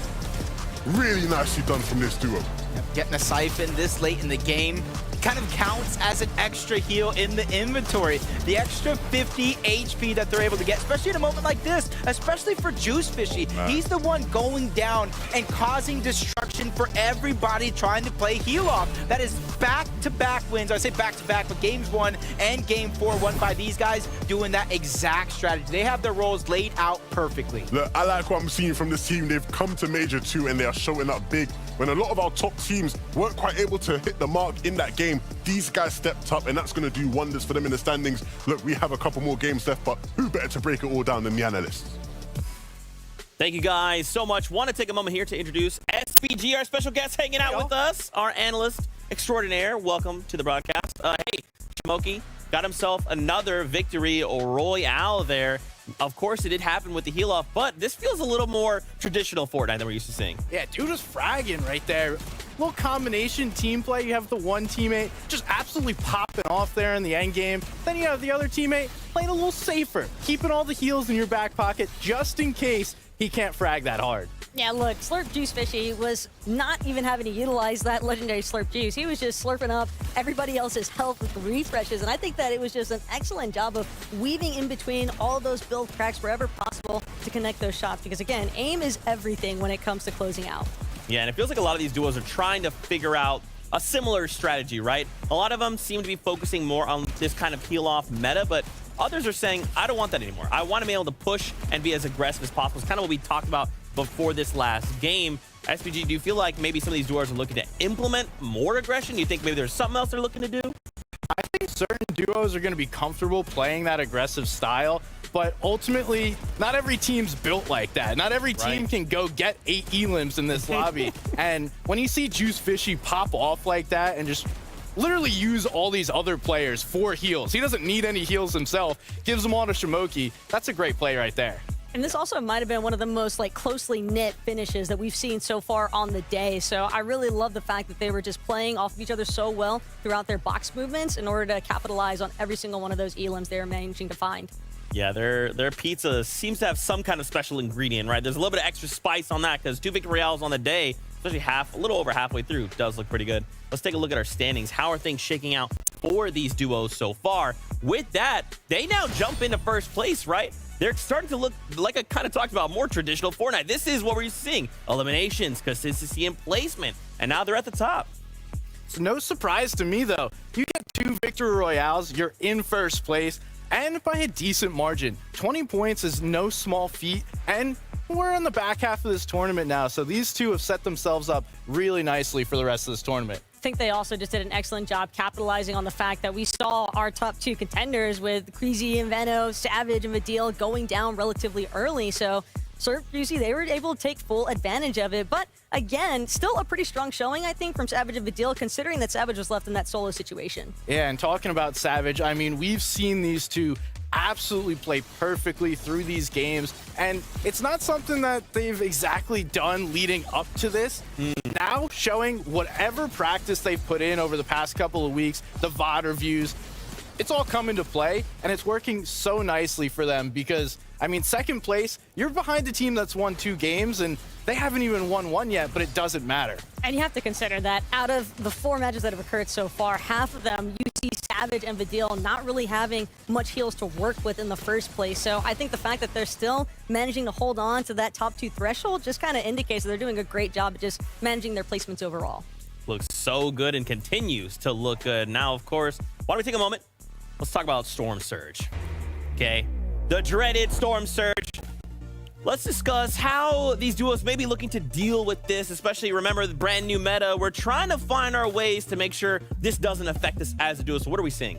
Well, for starters, we're actually witnessing, I think, a great usage out of these teams because one team in particular really took full advantage of their positioning in Frenzy Fields, and Airtrap, alongside of his duo, were really just micromanaging everyone that was trying to funnel in a little bit late from Mega City. And it's that game you're playing of, do I want to get center zone or do I want to play edge? And we see there's just a wave of teams coming through. They know they can play edge, and they're just going to sit there, farm all these tags, because if you don't get enough damage early, you're going to run into problems where every single zone, then you have to work to continue to get that damage. And then every single time, it just set them up so nicely because they had the height to utilize the whole way through. They also had the red eyes, which are definitely going to help you finding the accuracy for those storm charge tags. And I think overall, they kind of just understood that they had ample time to work with here. Everyone has to have that strat, and we saw it from them. This is clearly their strat. Play edge when zone pulls to the west, knowing teams have to funnel into you. Hey, it's not going to pull that way every time, but when it works, it works. Yeah, again, it's just all about adapting, right? That's what Fortnite's all about. How do we take all the tools in our toolbox and turn this into a victory royale or a high placement? We do have a little bit, you know, before this next game. I kind of want to talk to you, SBG. You've been watching. What are your expectations kind of going in? Are there any trends you're seeing? Not heal off, but maybe how looking to combat that or even other strategies? I mean, I think that high ground play we've seen work pretty consistently. The sky base, you've mentioned it before, just going up there and looking to play passively. You don't really need to do too much while you're up there, but you're not going to get punished when you do get chopped out, so you don't really have anything to lose. So I'm surprised we're not seeing more teams try and go for that play because most of those teams are on a single build and really easily chopped out. Absolutely wild. Game 5 is here, and it is just about time to get into all of the action once again. So everybody grab a kinetic blade, grab some popcorn, find your seats. 2 more games. How does this unfold? Let's find out.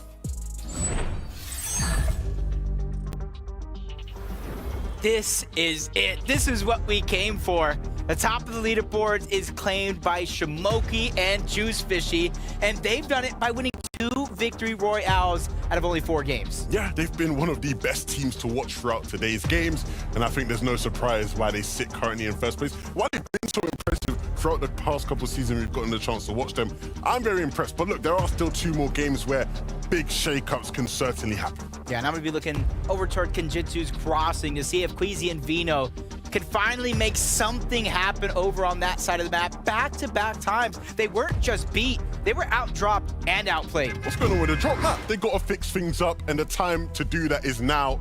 Can they improve off spawn? Can they finally just survive? Who would have thought they would be losing off spawn the way they have? But a chance now to make amends is here in game 5. And Kenjutsu will be one of the last places where people get the chance to drop, so I'm sure it'll take a while for them to actually land. In a couple of seconds, you can see them probably just jumping out just about there. Let's say this is Naku and Dan. Amos. Illian over towards this house. Instead of a straight 50-50, it's to get all the loot, whether it's floor loot or a chest. Dan's going to be the first player down in this game overall, forcing Naku on the back foot. Luckily for them, Amos didn't get that kinetic blade straight off the rip, so he's going to have some chance to try to run, create some separation, create some distance between him and his counterparts, but that's not going to be a possibility. I'm not going to lie. I think I just saw Thomas HD go down in the feed, yeah. To Ziandi. Malibuka down as well. That's over at the racetrack, I believe. Ziandi and Uruguay switching up their spots seemingly, and now causing chaos for some of the best teams in the lobby.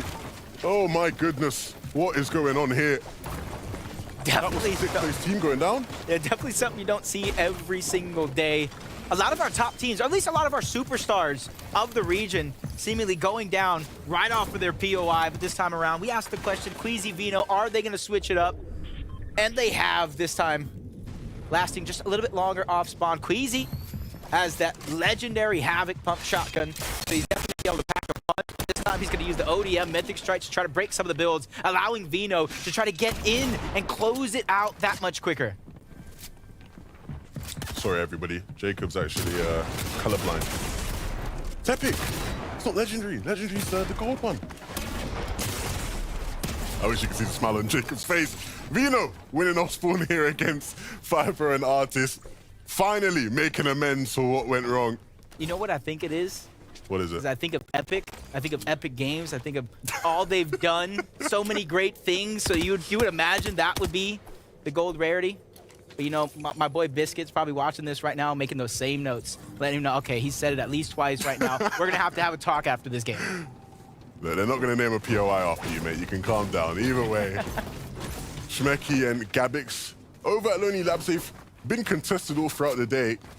And here, after seeing them with 2 limbs, I think we know what just happened. Yeah, picked up the win over towards Lonely Labs off spawn, which is very, very nice for their chances. And they did it quite quickly, whereas in some of the previous games, It took them a while. Mustashin, Tayson, over towards the north side of Slappy. Over 100 points outside of first place. For them, they need a huge effort here in the final couple games to make up for that lost time. Thomas just immediately, along with Malibuka, gets wiped off right out of the gates. Doesn't even really get a chance to fight back. One of the teams in our top position on the leaderboard as well, gonna go down, which kind of opens it up for anybody else outside of the top 10. There are spots up for grabs. At the end of the day, right, you want to finish as high up as you can, as all these players are playing for series points. And so, it doesn't matter where you currently sit, you just need to finish the day higher than where you are now. Which is, I guess, a very obvious thing, but just something to keep in mind when you see players making certain decisions, making all-in plays, Nagi and Itchy. They actually pick up Alvi. And this is a duo that was very, very deep in that last game, almost winning it. So to see them go down so early is not ideal whatsoever. Alvi getting taken out. Will his duo be able to make amends, get revenge? Robab and Wox in the midst of a fight. Something I feel like I've said so many times over the past couple months. Big shots being fired as they go up, out, and around these builds. Try to keep some form of advantage here in this fight. Jaco, Skydoon just taking two different angles as well, making it that much harder for Wox to try to survive. We did see Robab go down, so he is a solo trying to make magic happen. And luckily for him, he gets help of third parties, fourth parties, beginning to shoot shots and get their own tags for Storm Surge, which is obviously forcing Skydoon and Shaco back down, which is allowing Wox a little bit more freedom and flexibility to maneuver around. His decision with that flexibility is try to clean up the damage that somebody else put on his opponents. Wox is no stranger to hitting big shots. But he'll have to hit a massive one. You can see it. Robab is dropping loot to him to be able to use in this fight. I doubt he'll be able to get a revival. If they let him have it, I'd be very, very surprised. But he is maybe actually gonna get it off. They've not really applied much pressure. Maybe a couple seconds away. And yeah, he's able to pick Robab up. And so now a 2v2 once again. And I'm sure he'll be feeling very confident. Wox dropping down to try hit a shot. The window edit won't find anything, but a repeat. Doors now whipping out. Ju and Ryzen have walked on in, and Skydoon is going to fall as a result of it. What Robab and Wox thought was a miracle turns out to be a nightmare. They even get their eliminations stolen away altogether. Wow. Ryzen and Ju get both of those and more as they take down Wox as well. The only one they didn't get went on over to Shaco's, who got sent back to the lobby. So at least he got some points in this game. At least he progressed just a little bit, which is all you can really ask for, because a lot of these teams, what are they fighting for? They're fighting for those series points and their placement on the series board, leaderboard for the next 3 weeks. These teams will be fighting through different rounds of FNCS to make the finals. Where you place at the end of each week's finals, you get granted those series points. And so for the players who didn't quite make it to this round, if maybe your favorite duo didn't make it here, there is still hope for them if they can rack up the series points in the next couple of weeks and qualifiers. So there are still 2 other qualifiers that will give them that chance. And maybe if they don't quite get enough to qualify for the finals, there will also be Surge Week that they can potentially qualify for and play in.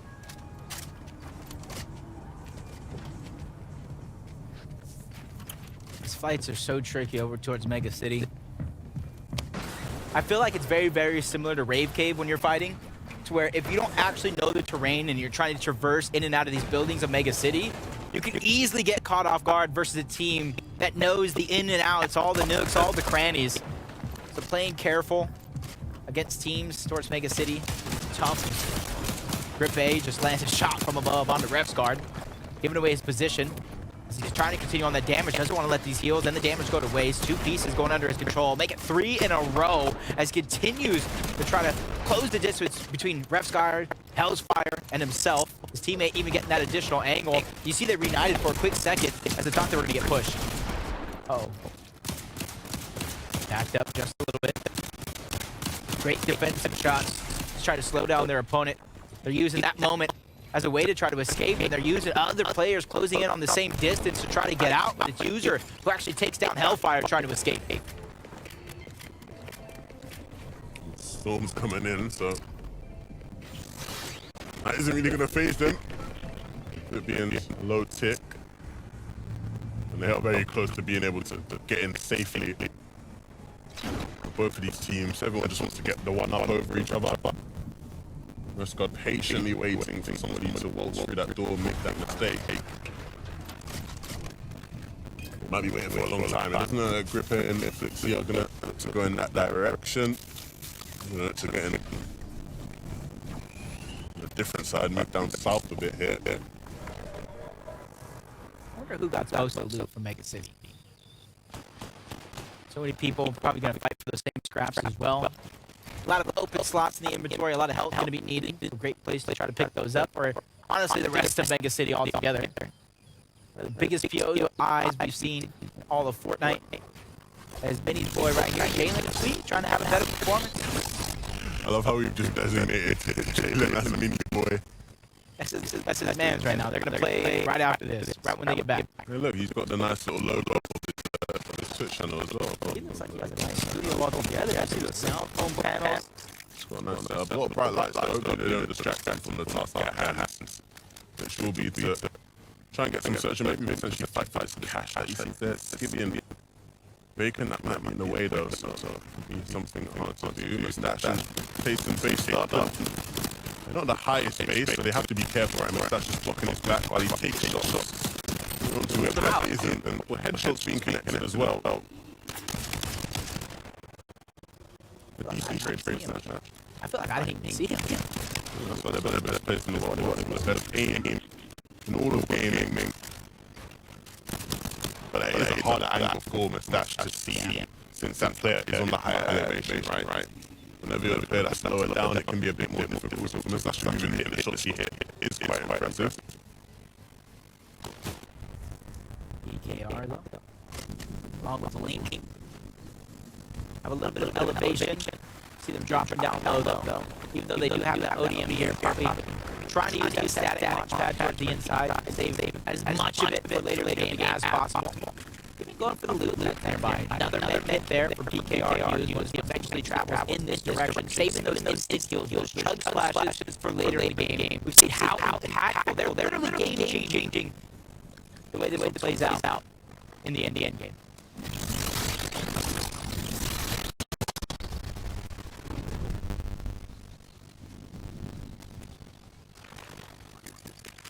Where zone's going to go? It does look like it's moving on over towards our west side of the map. Similar zones so far as that previous game has continued to move towards the west. Where the next one goes, nobody knows. But for some of these guys, hopefully they're going to make the proper choice to see where their forces rotate in next. Another elimination is going to be put up that Cherokee Users to take down Slow Bay. Make it a little easy. They're trying to play elimination, placement, try to get the spot. Wow.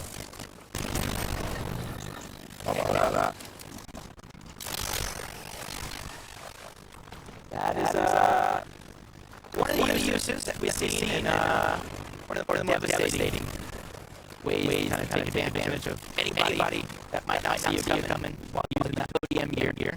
You see certain users that have average 21. A little bit far. You guys heard that, right? I want to go to that one. Set word 18. Just like Wayne and Andy, going to be the first ones. Try to claim that island as their own. Be the first to the capture point. While some of them are going to try and do this, they got taken out, right? So this time around, they ain't going to worry about Tindella either way in for them. They can just claim this for themselves. And he definitely need to upgrade as well, because we're working with the Nazi by any means.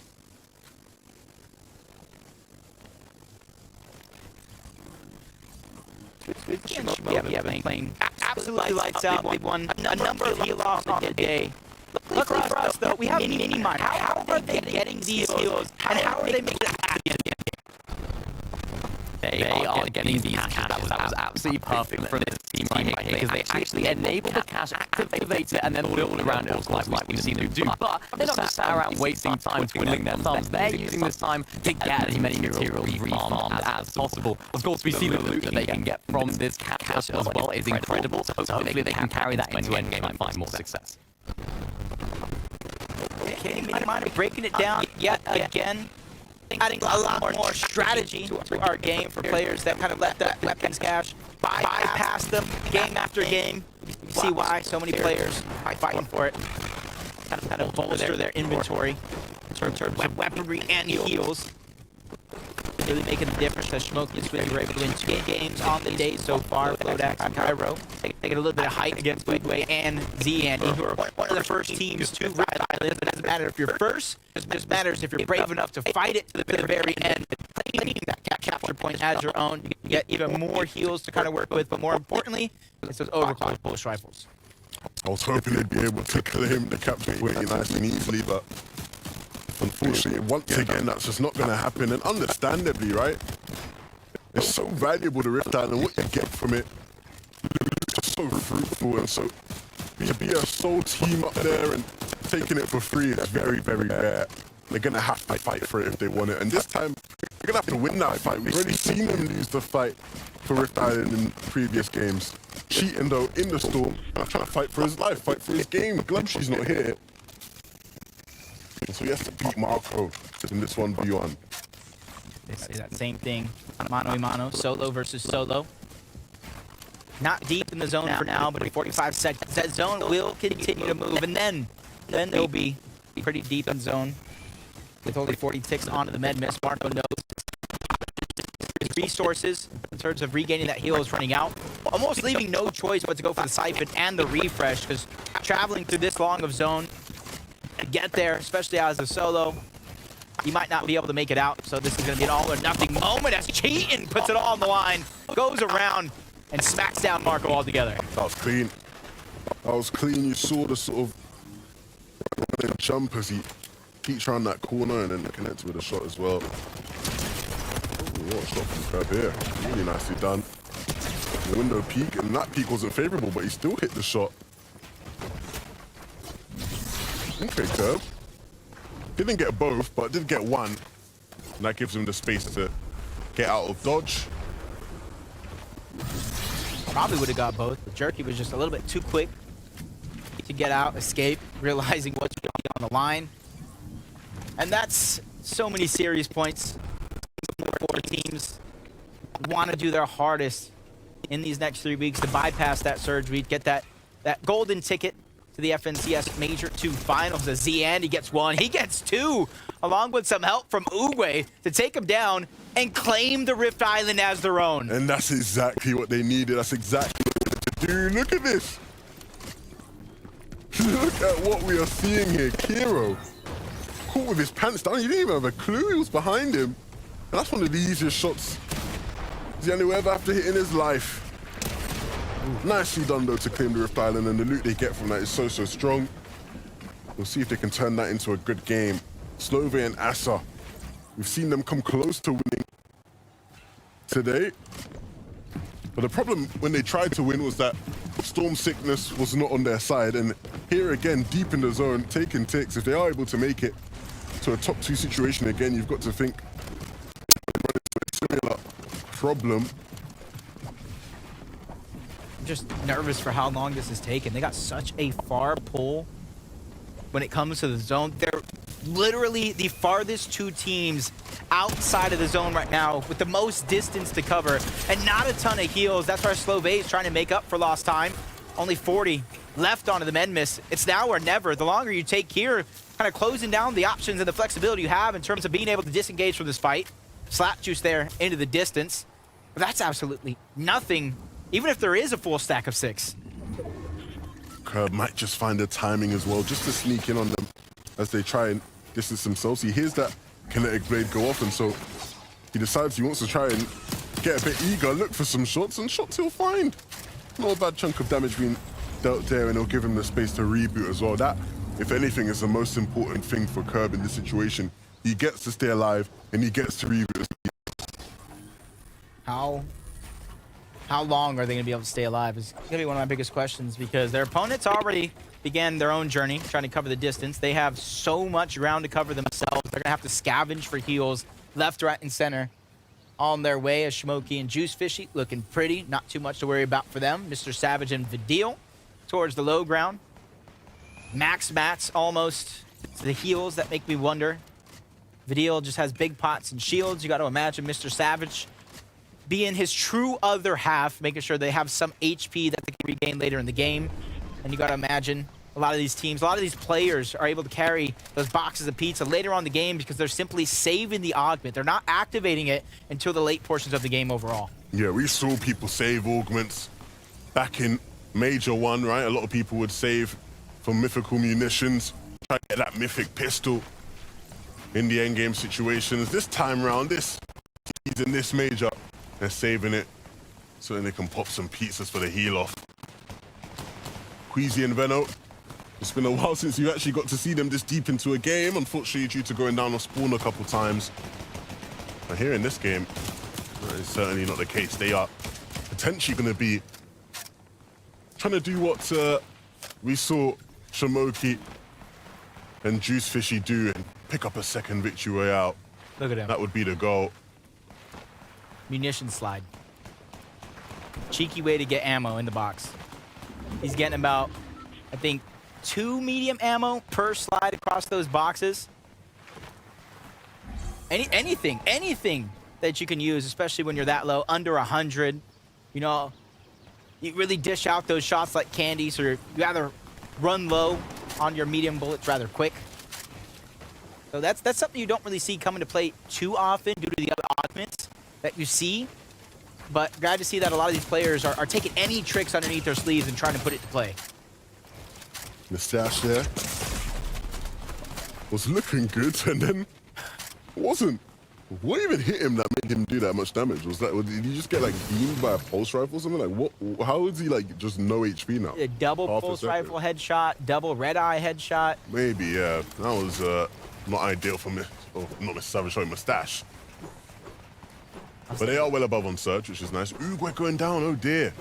We saw them have the Rift Island, and they had the loot from that, but with Uruguay down, that leaves Yandy alone.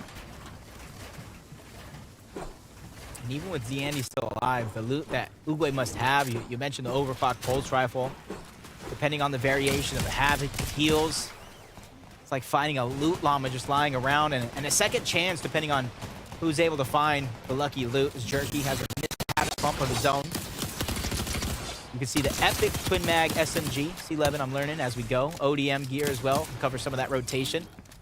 But for Jerky, he's a solo, and the ODM gear as a solo is very, very scary. You can cover ground rather quickly, but if you get tagged just once and you're too high up, you're gonna take some fall damage. Next, you know, look at them, they're trying to break in. Free edit plays coming through, has to reset the wall because it didn't come off, and then make their move. Nobody taking any shots at them as they made their way on in. So they can just sort of make a little space here above this team.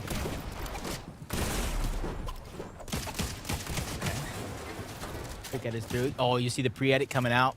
Yeah, they want to make it. They want to do it. They see an opportunity. They see an opening. I don't know if Drew will be expecting it. They make some noise now, and so surely he'll be alert. But he just has to hide. He's hiding in that corner. I don't know if they saw him. I don't know if they saw him. He's just going to hide. He's clearly vulnerable. They clearly didn't.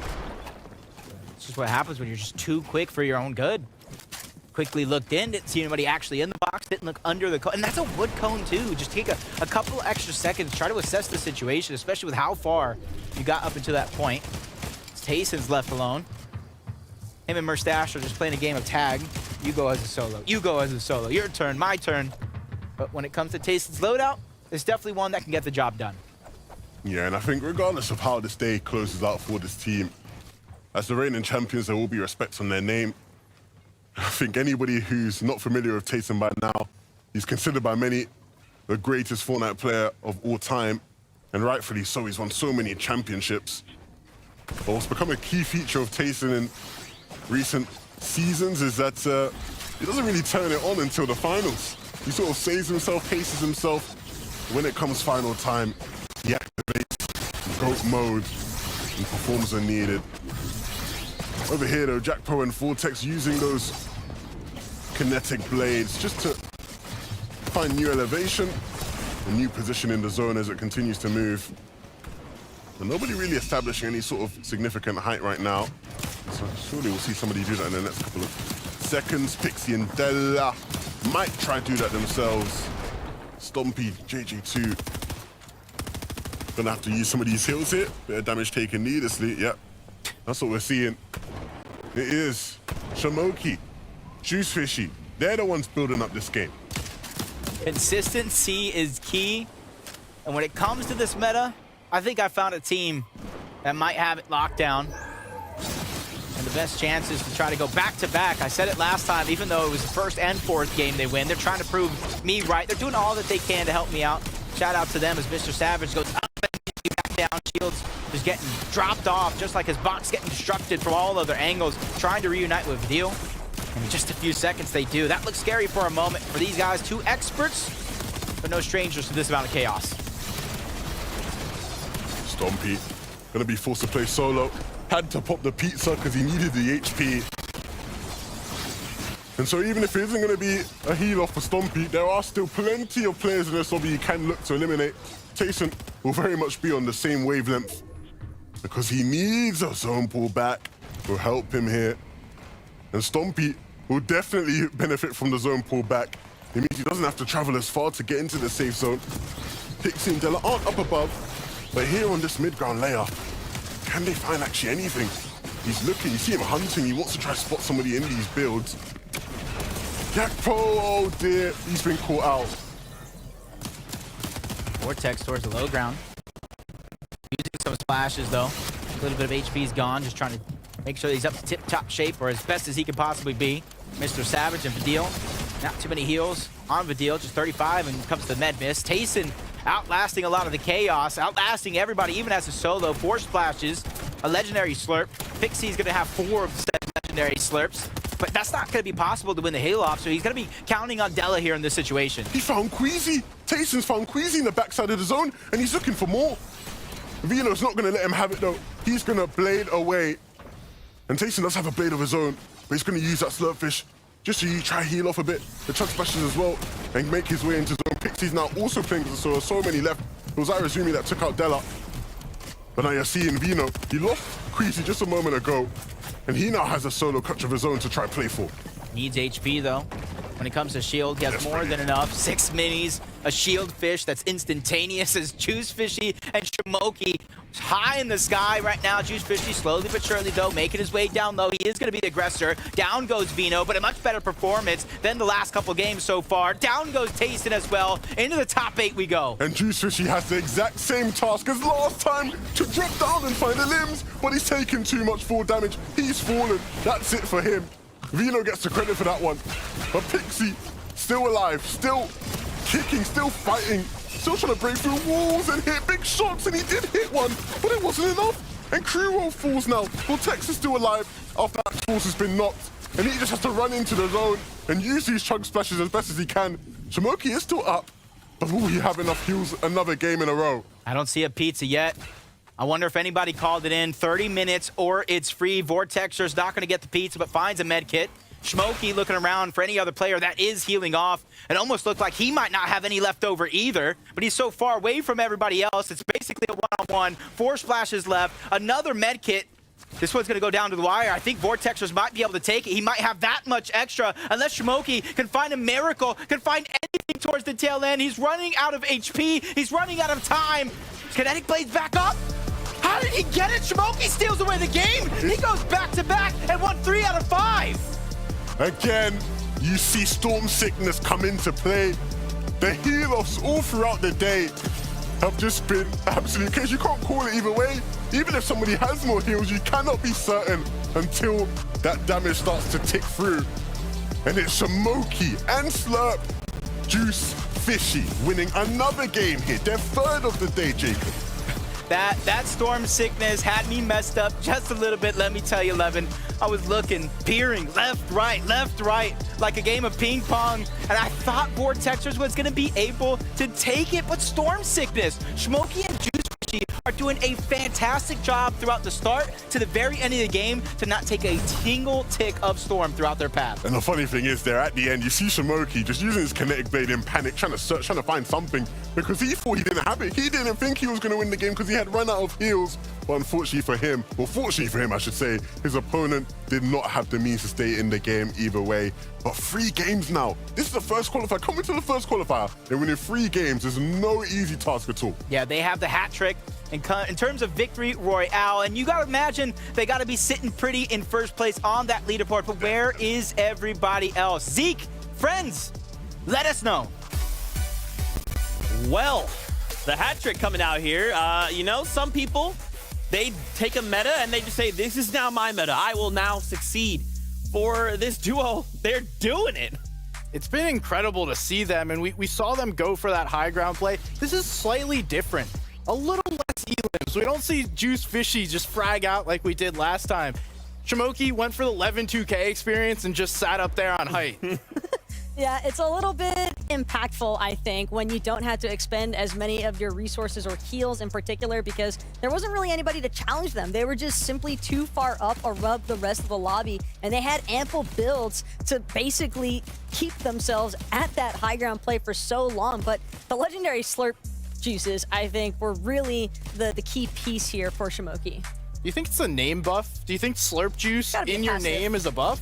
Yeah, it gives them secretly 2 additional healing per second. No, it doesn't, of course. I do want to ask you guys your thoughts on this. Every time I feel like we look up in these games, they're so high up there, but they're only on single builds. I feel like if I'm a duo down low, just look up, peek out a side window, literally break them down. They're too high up, just bring them down. The problem is the kinetic blades kind of counteract that pretty efficiently, because even if you get chopped, it's not like you're going to be exposed to any sort of fall damage, and oftentimes you'll watch those players just be able to shing back to the top where they were at initially, because they've got more than one platform to work with typically.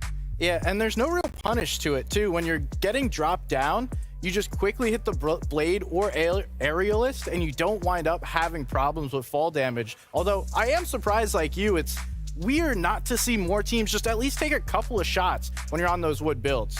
Yeah, I'm just tired of seeing them on the high ground. Someone needs to bring them down. I do want to turn attention here to our second place team, Pixie, jumping up. I mean, it's kind of interesting. I would have, you know, we saw Queasy Vino at the top of the day, but now they're getting pushed out. Someone like Pixie, Delay, they have opportunity to roam around. Yeah, Pixie and Della definitely being rather smart and sneaky with the way that they're kind of just slinking through these underground layers, because it's easy with the pace of these moving zones for players to kind of get too prioritized and focusing on, okay, I gotta stay inside, I gotta keep moving forward, and then they don't realize that there might be teams still lurking around these corners. They started off hot and then slowed down, hit the brakes. Now they're coming back strong for these last couple of games. We'll see if they're able to finish it in this last game. I do want to take an opportunity here to do something really cool. Let's take a chance to look at the damage done from games 1 through 4. I want to focus in and see which duos are doing the most damage. I feel like I'm not surprised. I feel like we've seen quite a bit of jerky today. Man, the numbers do kind of speak for themselves.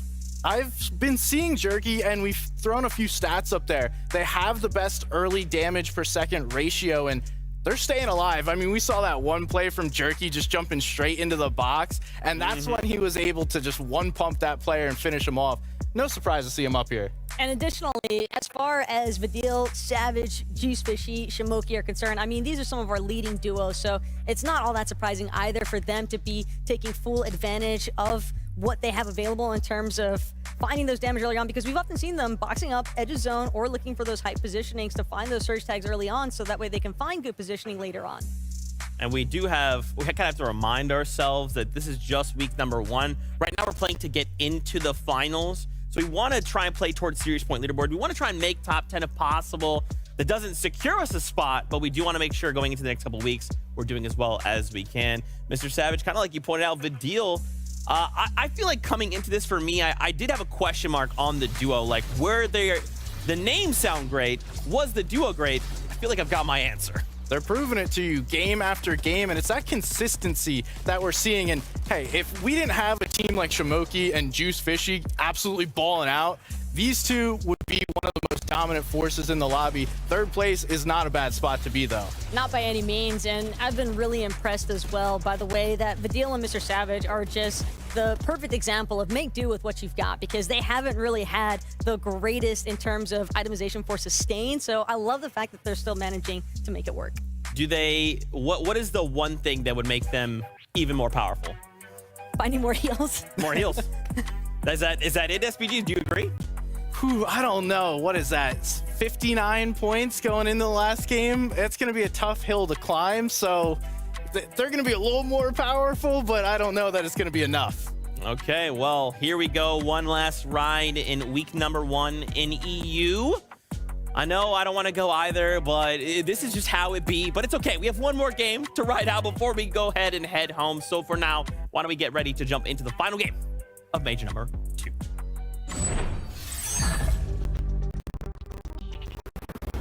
Our final game and our final go-around for week number 1 of FNCS Major 2 and our continued trip throughout the season for our FNCS Global Championship at the end of the year. I'm Jacob PR. Join with me is the fantastic 11-2K for our last game. Are you ready? I am more than ready. I am more than ready to hop right back in, because these games have been electric, and we've had one team in particular who have really had a taste for victory today. Juice, Fishy, and Shamoki winning 3 of the games we've played so far. But one of the off-spawn battles that has been very interesting to watch, Queasy and Veno, one of the top teams in all of the world, have had their fair share of struggles off-spawn. They lost 2 of those games, 2 of those battles. It's not as 50-50 this time. They've not been out-dropped per se, but it's Firebro and Artist have caused them so many issues here. Even though they didn't necessarily get out-dropped, they change up their strategy of their drop altogether. Instead of going for the highest point over towards Kinjitsu Crossing, they're going to go try to play inside of the building. But Buffly, Queasy, and Vino both get that epic kinetic blade, so they get the 3 different charges. Firebro is at least going to find the ODM gear to kind of break through the builds.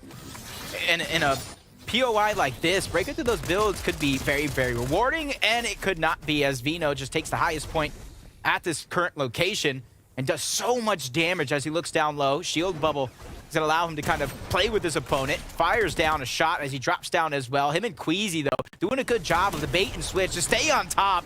And there goes the first elimination and drop by Vino. Queasy and him hip to hip right together to try to use their teamwork to make the dream work. And they get another elimination and a huge off-spawn battle win in Game 6. All these fightings in between, in and out of the shield bubbles, it makes me feel like I'm watching Zero Build or something. Look at these guys are dancing around there. Off-spawn though over towards Racetrack. Uruguay and Ziandi last game shocked the world by beating up and putting down Thomas HD and Malabuka. And you can see there, they've taken down Thomas HD early on. And Malabuka, does he really stand a chance against these two? Not here in the last game. That will put their run to an end. I don't know who it was, that pink arrow right there on the minimap, top right. So much damage on the flank of Malabuka. He didn't build himself a full box, left him susceptible to the third party. And that was Uruguay and Andy who take advantage of that little bit of an extra helping hand, either inadvertently or not. Kind of nets them 2 more points to their total. And a whole POI to kind of loot up, just like Mustache and Tayson, something you don't see every day. South side of Slappy Shores looted up the little bit that they wanted and immediately began to rotate on out. You got to imagine how much is actually left over for Tayson and Mustache to grab up. Dan and Nako have had their fair share of off-spawn struggles today. Trying to make amends here in the last game. The last game's all that matters, right? It doesn't matter if you lost 5 games in a row. If you win the last game, you're a winner in some capacity. It's the only thing people remember. So at the end of the day, have some resemblance of being right. Nako and Dan just, honestly, instead of just bringing it all straight down to a 50-50 in so many games that we've seen before, it does look like he's just going to try to rotate on out, and might be the best decision that they're making so far, because Vortex and Yapko is slowly but surely moving in, trying to third party. They say Naku trying to rotate on out and reunite with his teammates. Those are going to be the first shots that we've fired so far, but they know at least one other team lands at this POI. They just don't know exactly where they're at. So they have to stay careful, have to be aware. They're doing Savage. who have impressed me so much throughout today. Really, really showing up and showing all their fans that there is reason to be excited. There is a reason to believe in the hype. And here looking to third party this fight over towards this Naughty Nets area. Obey and Asa are going to be the ones towards the low ground. Hormick and Zoom, though, have a little bit of that elevation. Another team moving in, creeping on this location, waiting for everything to play out so they can try to third party. That was Savage and Vidil that you mentioned moments ago. And a team like this, they have all the patience in the world to execute a strategy like this. And they're just going to kind of wait it out for now. I said that. There goes the distance. Wait no more. Goodness. Savage just like flew past him. I don't think he even has a clue he did. And now taking shots backwards onto these guys. First zone, though. Not too much to worry about. Feeling each other out, trying to get some cheeky Storm Surge tags. When it comes to this zone, even though it's still very, very early on, we got a slight southern-western lean. Gotta imagine it's gonna continue going that way, but Jalen under siege, under pressure, he goes down. Svi and Vaken trying to do what they can to clean up the elimination. They're at least gonna be able to get one onto Jalen, but Twee's gonna be able to escape for now. But for only so long, he gets taken out with a couple shots from the red eye. That full duo is sent right back to the lobby here in game number 6. Unfortunate to see Jalen and Twee go down. Hopefully this is not the last time we see them here in this round of different qualifiers. Hopefully we can see them again here in Qual 2 and 3. Nevertheless, it's the end of the road. And it might just be the end of the road for Wox and Robab here as well. Wox has to win this fight against Chapix, or should I say Uguay, if he wants to stay alive in this one. You can see he's just not backing down. You gotta imagine Robab possibly hitting a shot on his way down, and that's Wox just trying to clean it up. But you hear the splashes towards the low side. Plenty of them at that, but doesn't matter near here or there because he gets tagged up big time. A huge shot from the epic Havoc pump shotgun. Dealing a huge amount of damage, which gives Wox so many options here. Continue to put down the pressure, try to follow up on the damage that he put out, or use the damage, use the fact that Uguay has to heal to try to disengage. Wox, I said earlier, he hits hard. He hits hard. We're seeing here some of the old guard of Swedish Fortnite against the newer guard. Wox versus Uguay. But they're not going to allow this to be a 1v1, whoever that is in the distance taking shots at Wox. They want to get involved in this fight somehow. Why should they have all the fun? As they're saying, slowly but surely trying to close the distance, but Wox spots it out. Tries to put down some fire to defend himself. Make them think he might not necessarily be a solo, back him down, but they're going to keep their distance, but they're going to keep pressuring as a couple more shots are going to come in, forcing Wox to use another big pot. A lot of resources being used in this exchange between him and Uguay. User and Jerky, we talked about their aggression. 11,000 damage up until this point. You're seeing how they're picking up with shot after shot. Cormac's going to go down. I imagine Zoom on the other side, going up against Jerky. You hear the fight being finished up rather quickly. Both of those players are going to win their respective fights. Gotta win your ones. Gotta win your ones. You gotta trust your teammate will win their ones.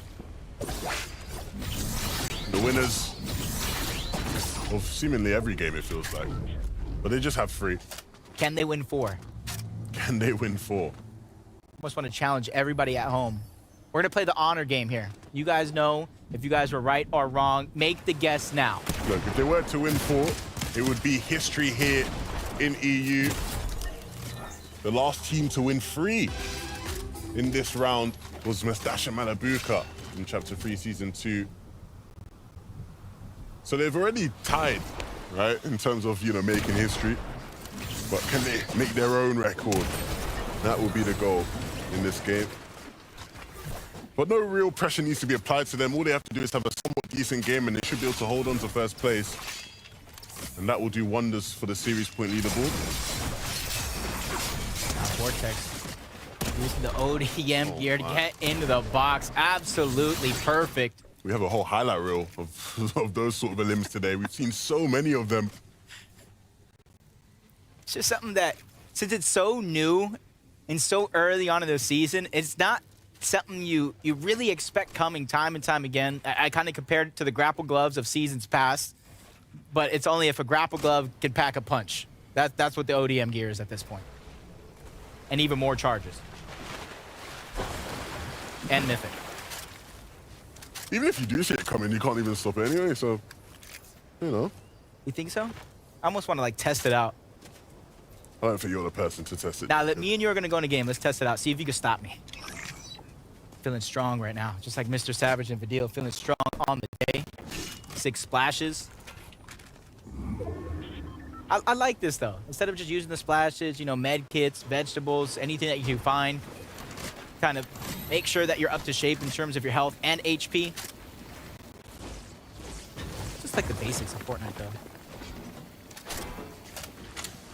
But we're going to go ahead, and our last time of the day, we got Mini Miner once more to go ahead and break down how some of our teams are handling this pressure.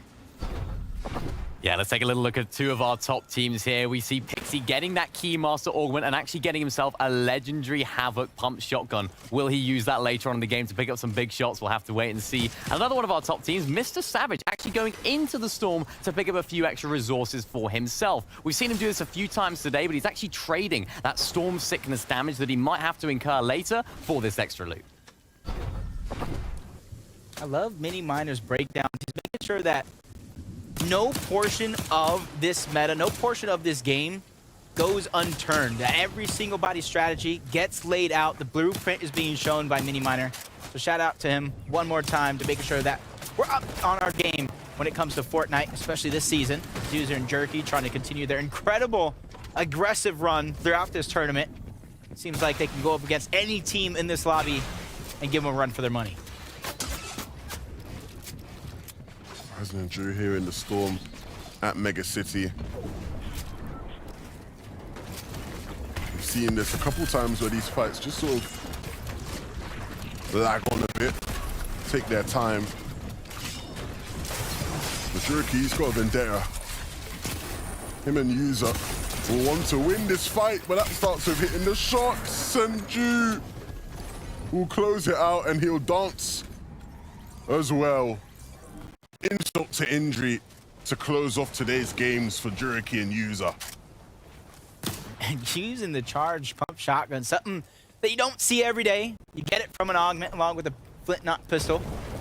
So definitely using every single resource in this last and final game. Pick up as many points as possible, including Queasy and Vino. We saw them at the start of this game, choosing to play inside of the building towards Genjutsu Crossing, giving them a much better chance to last longer. They continue to go towards the outskirts. That's their strategy here in the last game and in this one. Play towards more of the slower side of the zone where there's not that much congestion at. And that's going to allow them to, or at least give them the best possibility to save as many of those heals as possible. Well, that is just their style for getting Storm Surge. It's been their style for a lot of seasons now, right? They don't play Surge bases in central areas of the zone. They haven't done that, and they rarely ever do that. I don't think they ever will do that, right? They like to play Edge Surge, and they're one of the best teams in the world to play the way they do.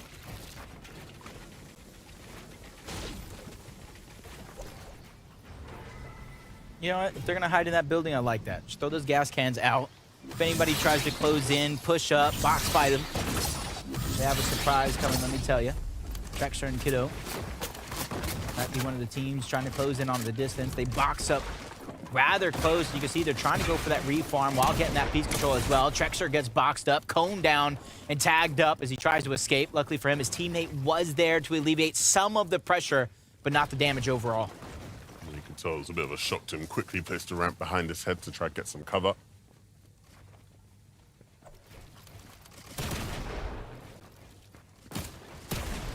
Two different elevations here. Could become tricky. if they try to kind of burst out those boxes and land some shots on the Howie. Eltinzi's just waiting in the wings with a different angle, but they're slowly but surely backing down their opponents. And for their opponents, that's huge because you can see them extending their boxes, building more real estate, allowing them more room to kind of work with, pop in and out of the covers, maybe get a cheeky shot. But it doesn't look like Howley and Eltinzi are taking the bait for now. They're going to keep their cool. They don't want to overextend in this last game. They're not going to get any chances after this one. Today, at least. Could always qualify again next week, and you'd hope that they do. Well, Texas and Axel did so well. They came so close last time out. Unfortunately, could not win it all. Texas and Axe Force close by. Our team that is in the way of making history. They've already tied it.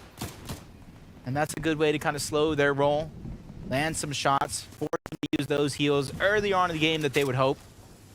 But always keep note is they're staying ahead of the zone so they don't take that damage, so they don't get storm sickness versus everybody else that likes to play the same heal off. Phenazian and Maker hot on the heels of one player, tries to get the cheeky edit. That is Curb on the other side that is just trying to run, stay alive as long as possible. From game after game, those third parties are allowing Phenazian and Maker to really learn their lesson. Instead of continuing to chase, instead of continuing to take those tags, they're just going to slow it down momentarily as they reassess the situation.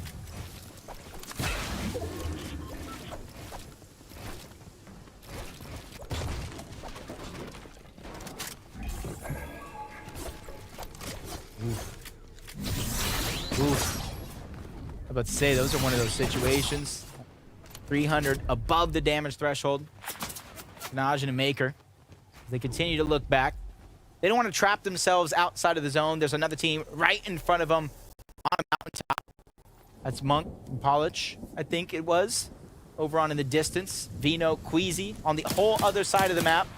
And this is exactly what you were alluding to. They play the edge of zone, where there's not many teams that are going to rush them, not many teams that are going to push them, but it still shows that they're going to find that damage on the slower side, where a lot of these teams seem like they have a little bit more freedom, which is why they're openly rotating just like that. Yeah, they know where the choke points are, and they absolutely find those teams and connect onto them. 700 above. It's a nice spot to be at so far. But today it looks like we will be finishing things over towards Frenzy Fields, dead center of this POI right now. And everybody will have to gather towards this area. Refsguard and Hellfire maybe haven't quite had the day they would have wanted to out of Mega City. Or at least gonna get a chance here in the end to strut their stuff a bit, rack up some more points for that series point leaderboard. From one Just how many teams on the outside of zone have to make it in. You can see all the way on the northwest side of the zone. And a lot of teams have to start making their way in towards Frenzy.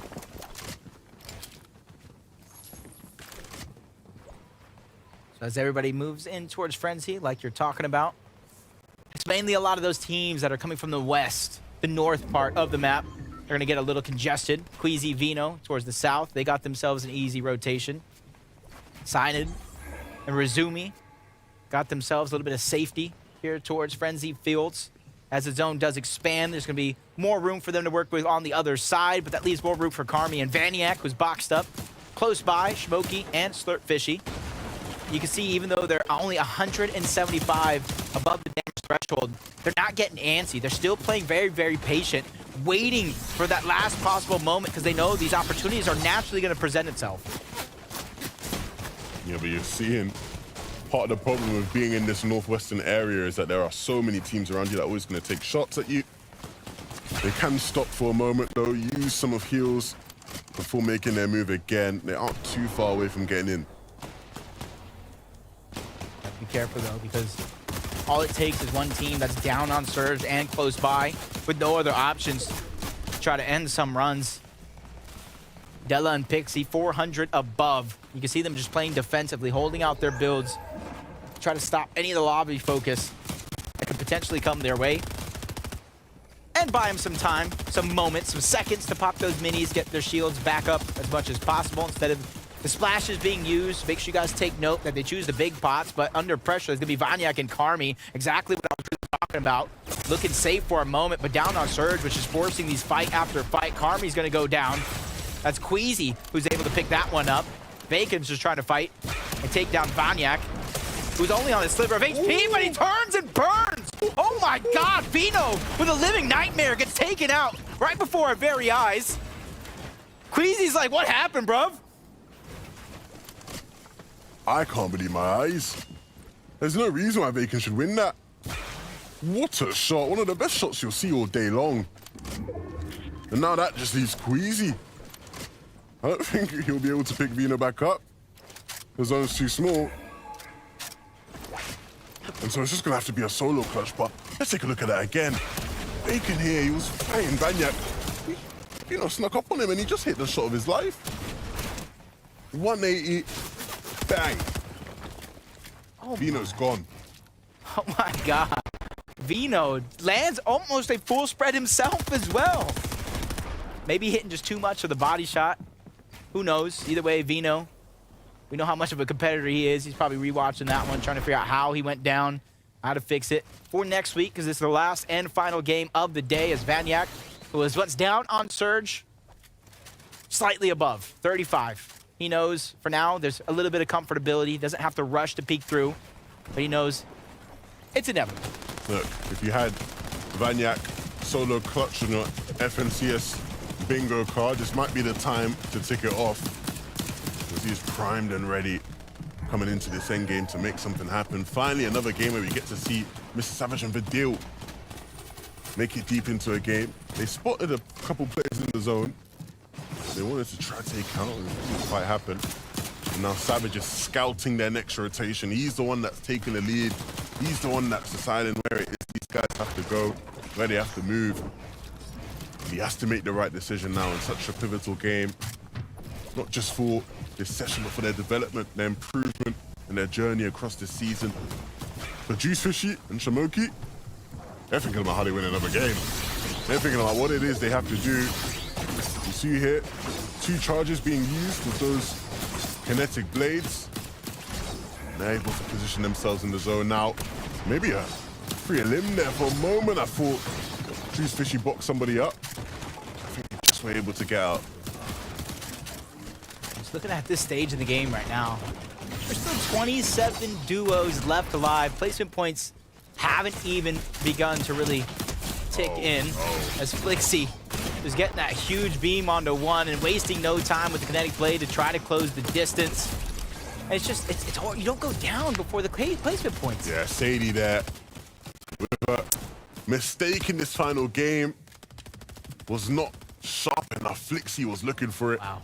Whenever there's players on a similar elevation to you in those kind of situations, you have to beware that someone's going to take shots at you.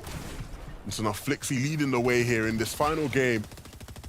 When we interviewed Grippy at the start of the show, he said he's blessed to be able to play with one of the best IGLs in the region, he believes. So now it's time for Flixie to show just why his teammate believes in him so much. Queasy, all alone, does have some mats and some heals, and of course that kinetic blade. So he can certainly make something happen. We've seen crazier things today. And because Vino went down before top 25 and a lot of those placement points, there are so many points on the board for Queasy and anybody, realistically, who's left as a solo in this game. There's going to be about 7 players running around as solos, trying to stay alive. Tien is going to be one of those. 49 below the damage threshold, though. He knows he has to start getting aggressive. 150 almost instantly as I say that. Puts him above the damage threshold. And I like this play. Instead of chasing around, trying to get the elimination, he's trying to stabilize himself for the rest of this game. Has to start getting towards zone. Juice Fishy doesn't have much mats left and doesn't have much HP at all in the tank. Shamoki left to solo clutch, and so it's not going to be the heal-off wins we've seen from them. But maybe we'll get something better. Maybe we'll get something a bit more fast-paced, a bit more entertaining. Maybe he'll just decide to take the game into his own hands and pick off everybody. 0 limbs so far.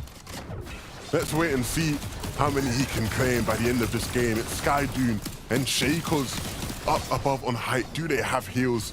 Yes, they do. more than enough, at least for this stage of the game and trying to survive. As Shmoky's trying to do the same thing. Dropping low, going left, going right, tries to peek, sneak attack on the Vortex, but he goes down altogether. Into the top 20 we go. Really nicely done there from Vidil and Mr. Savage as they use their blades. Made sure to stay right underneath that height team so they couldn't get shot by them at all. And Queasy doing a very similar thing. You see him making sure he stays directly underneath them, going unscathed, and now he can land peacefully and continue throughout this endgame. Skydune and Shakos, they have no vision of anything. They just have to stay up there and hope that their heals will be enough to win. Vidil and Mr. Savage, they're both a duo, and they're both fighting and finding loot here. Nope. The only thing that's kind of went bad so far is too much damage to the Storm from Vidil. Depending on how much Savage has taken up to this point, maybe you kind of give him the heals, but he has splashes of his own. Many different win scenarios coming through some of these duos, but for Wheat, it's going to be a solo. Hellfire and Refsguard, you see them trying to push through and push every team back here as we get closer and closer. 11th zone moving. The next one's going to be the last as Yahtzee gets 2. That's Stella, who go out at this stage in the game as they try to go above and up front of everybody else in the zone. Low ground so free here, they just have to claim it, and it falls right into their hands. He drops all the way down there. And if they can create a couple boxes, make some space, the world will be in their hands. You can see starting to move on now, and Hellfire's leading the way. Vidil is as a solo now. Mr. Savage has fallen, and so he has to go big. But like I said, Refsguard and Hellfire, they claim low ground, and now there's so many eliminations that are potentially there for them. They just have to keep on making space, and they'll find all these players in the backside that have nothing to really work with, but they need to connect with the shots as well. Yeah, they do, but Queasy, you see his win condition right before our very eyes. Zone's going to close. Everybody's going to be fighting it out into the top 10. He opens up a fresh box of pizza to try to out-heal. Over 25 placement points to grab for Queasy as Vidil goes down. He was one of our front runners here in the game. Top 7 we go. Zone hasn't even closed. There's still so much potential for teams to try to heal off. So many players still left alive. Look at them. A lot of them already trying to heal off. Queasy, you're not going to have enough heals to win this one out. You have to maybe just try and get into zone. He's running thin. But up above, Skydune and Shakos, everything was looking good for them. They had so many heals, but they've lost it all. They've fallen. Flix is out of this game. Skydune, no, he's still alive. Still has the heals, still has a pizza, the slurp juice, and some splashes. Queasy finally falls now. Default causing havoc down below, but he's no match there for the shotgun of his opponent. He goes down after taking up a couple of limbs there as well. There's Skydune here now, all the way down beneath. And he's trying to find space. He doesn't even need to use his heals. Everybody falls at the wayside. Refsguard didn't quite have enough heals to outlast him. And that's going to be the end of the day, but a nice victory there. Yep. When they absolutely needed it most, Levin, they dug deep, and you got to give them all the credit in the world. When everything looked bleak, the team had the high ground. They weren't afraid to not only knock them down into their palm with their hands, but knock them back to the lobby overall. And you can see pizza in hand, chug splashes again. The slurp juice going to be used. He didn't even need it all. He wins with more than half of the heals still in his inventory. Yeah, Skydune and Shakos. For a moment, I was worried, right? Because Default went up, and I thought he was going to hit a couple of shots. That's what Default does, right? But these guys are able to win out the game. Again, not having to use as much of their heals, but it's because everybody started healing off so early, right? We saw so many solos win that game, and they just tried to heal off early, but they couldn't do it for long enough, right? The likes of Queasy were going for it. It didn't quite pay off. The duo that was able to hold on to hype throughout the end game are the ones that win the game. Yeah, and I like the way you mentioned solos, because I've seen so many players lose their teammates outside of the top 26 before placement points even began to rank in. So you got to imagine the leaderboard is upside down at this stage in the game. Luckily, we have Zeke and friends once more to close us out. The action is all wrapped up here in EU, but we still have to do a couple more things before we can say goodbye. And as Levin did point out, and we've kind of been touching on it all day, it's though we're seeing heal-offs happen, there is still a technical component. There is still a timing that you kind of have to adhere to if you want to pull it off successfully. Yeah, it's got to be that great execution. You have to know what each heal does. Splashes are 20, pizza's going to give you 30. You got to know what happens when you pop that legendary slurp juice, so it's the execution that matters. And as far as Skydune is concerned, execution was even more crucial since he ended up losing his duo right at the tail end of this match. A little bit fortunate, though, for Shakos, given the fact that Skydune had ample resources available to make sure that he could sustain all the way through against the numerous solos that we saw trying to make it out in the end. just always padding too onto one player. It's not necessarily making sure both players have a ton of heals. It's, okay, it's time for heal off. You take everything I have, I'm gonna put the team on my back and you go try and frag out. And that's what we've seen time and time again today. It did seem like they heard you though, Zeke, because we finally saw some of those teams down at the bottom in the lower layers just taking peeks up, and that ended up getting the better end of Skydune and Shaco's there. But ultimately, yeah, I think they're feeling pretty good as far as Juice Fishy and Shimoki are concerned, finishing on top. Yeah, and you know, all we gotta do is take the action up to the sky, right? Let's just bring everybody down so we all have even playing fields. But one last time here for the standings. Now, do remember, we are currently playing for the series point leaderboard. So at the end of this 6 games, now we take all these points, we go, okay, let's play for 2 more weeks and see how all things shake out. And then we'll have a top number of duos heading right to finals. And then we're gonna play one last round to fill out the remaining of the lobby. Now, of course, Juicy Fishy, Shimoki, these guys, I mean, they just put on a show for us today. We kind of talk about this. There's always a meta, and there's a meta within the meta, or like literally every single week. And for these guys, they really put this and pushed it to its limits. Yeah, they're the meta masters. They've won today, and it's no surprise. We've seen them do everything perfectly to take this tournament and put themselves at the top of the leaderboard.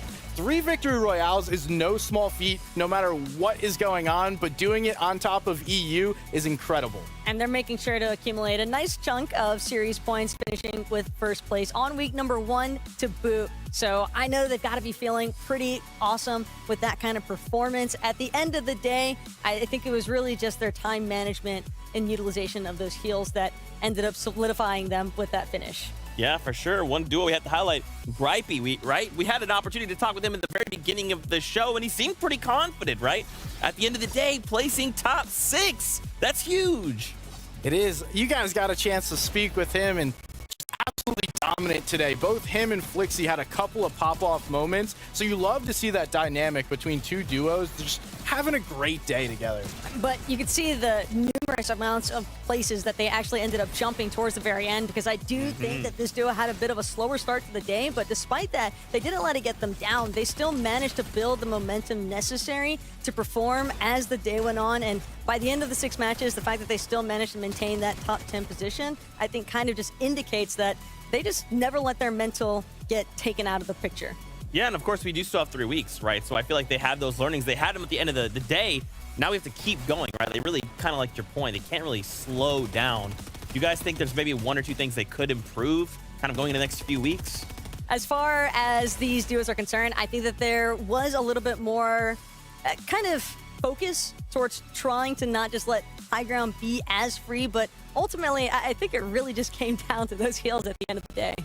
Yeah, and it's ultimately going to figure out how exactly did they win, and going back, watching Shimoki, Juice Fishy, and learning from it. Those VOD reviews are so important because only one team wins. Everyone else, now you got some work to do. Hit the VODs. Ultimately, you're trying to get top 40 for those series points, and they're all going to get some, but those top few places are so sweet. Yeah, for sure. Look at this top 20. I mean, if you told me some of these names would be here, someone like Murstache and Tayson, right? Once again, we talk about adapting to meta, how we're going to do that. I think for some of these duos, they really have to go back to the drawing board and kind of VOD review and say, what do we need to play for? Is it heals? Is it positioning? Is it Storm Surge? What are the issues? Murstache and Tayson, they've already got Global Championship on lock, so maybe not really feeling it as much as some of these other duos, but VOD reviews can be impactful, and I think that one thing I definitely noticed as far as our first place team is concerned is that they weren't really engaging, at least not looking to force any sort of eliminations. They were definitely just relying more on that sustain aspect and keeping track of their surge management throughout, so that way they could just prioritize positioning, staying safe, and then waiting until the end game to capitalize. Playing that safely too was so important. We saw the only time they really tried to frag out was when they would send that one player down to go get as many elims as possible when the game was about to end and you're ready to play heal off. One team we have to give a shout out to, I feel like this is just part of EU FNCS, is Queasy and Vino. Queasy, you would have expected, okay, Vino goes down early there, it's not going to be the best game, manages to get a top 5. These two find themselves once again in a top 3 FNCS weekly qualifier. It's amazing. That's why we have to talk about them, right? They are kings for a reason, kings of EU, and they want to show us that. They want to take it to global championships. They want to win, right? And to see them, even though they kind of did waver there for like the one moment, right? And then end the day in top 3. I mean, these guys are nuts. Venom might be having a little bit of PTSD when it comes to shotguns at this point, man, because that was quite the turn and burn to basically be on the receiving end of at the very end. But again, Queasy having the kind of methodical process that he does, I think, like you said, SPG, did a great job just making sure to close it out regardless and still holding on to top placements. In second place, Vidil, Mr. Savage. I mean, I started with a question. Is this a duo, right? 2 great names, but does this work? The answer definitively is yes. Much success. We see these two able to get second place. I feel like it was almost quietly. They didn't do anything crazy, just played super consistent. And ultimately, that is what wins you these tournaments or gets you a second place. Hey, they were the second team we talked about today. So to see them here in a second place finish, maybe we should make them first next time. Well, we can talk to them direct because guess what? We have an interview with both of them, Mr. Savage, Vidil. Gentlemen, welcome to the broadcast. It is fantastic to see your faces. Vidil, I want to start with you, man. Coming in, you guys play second on the day. How are y'all feeling right now? I'm feeling great, man. What can I say? It's like the grind paid off. It's crazy. Well, I mean, the grind is one thing, but I want to know, how did this duo even happen in the first place? So me, I was looking for a duo, and then Mr. Savage randomly DM'd me on Twitter, and now we're here. All right, first of all, congratulations to both of you. Second place, really solid play today. I want to know, one, who's the mastermind behind the duo, and how exactly were you guys able to play so consistently? That's basically our coach. Like, he's the best, I think. He's the smartest, and that's why we play good. Okay, Savage. So why Vidil? You knew something coming into this, and you were like, I want Vidil, but why? I mean, he did win FNCS like a couple seasons ago. Everyone knows he's the GOAT, so easy choice, you know?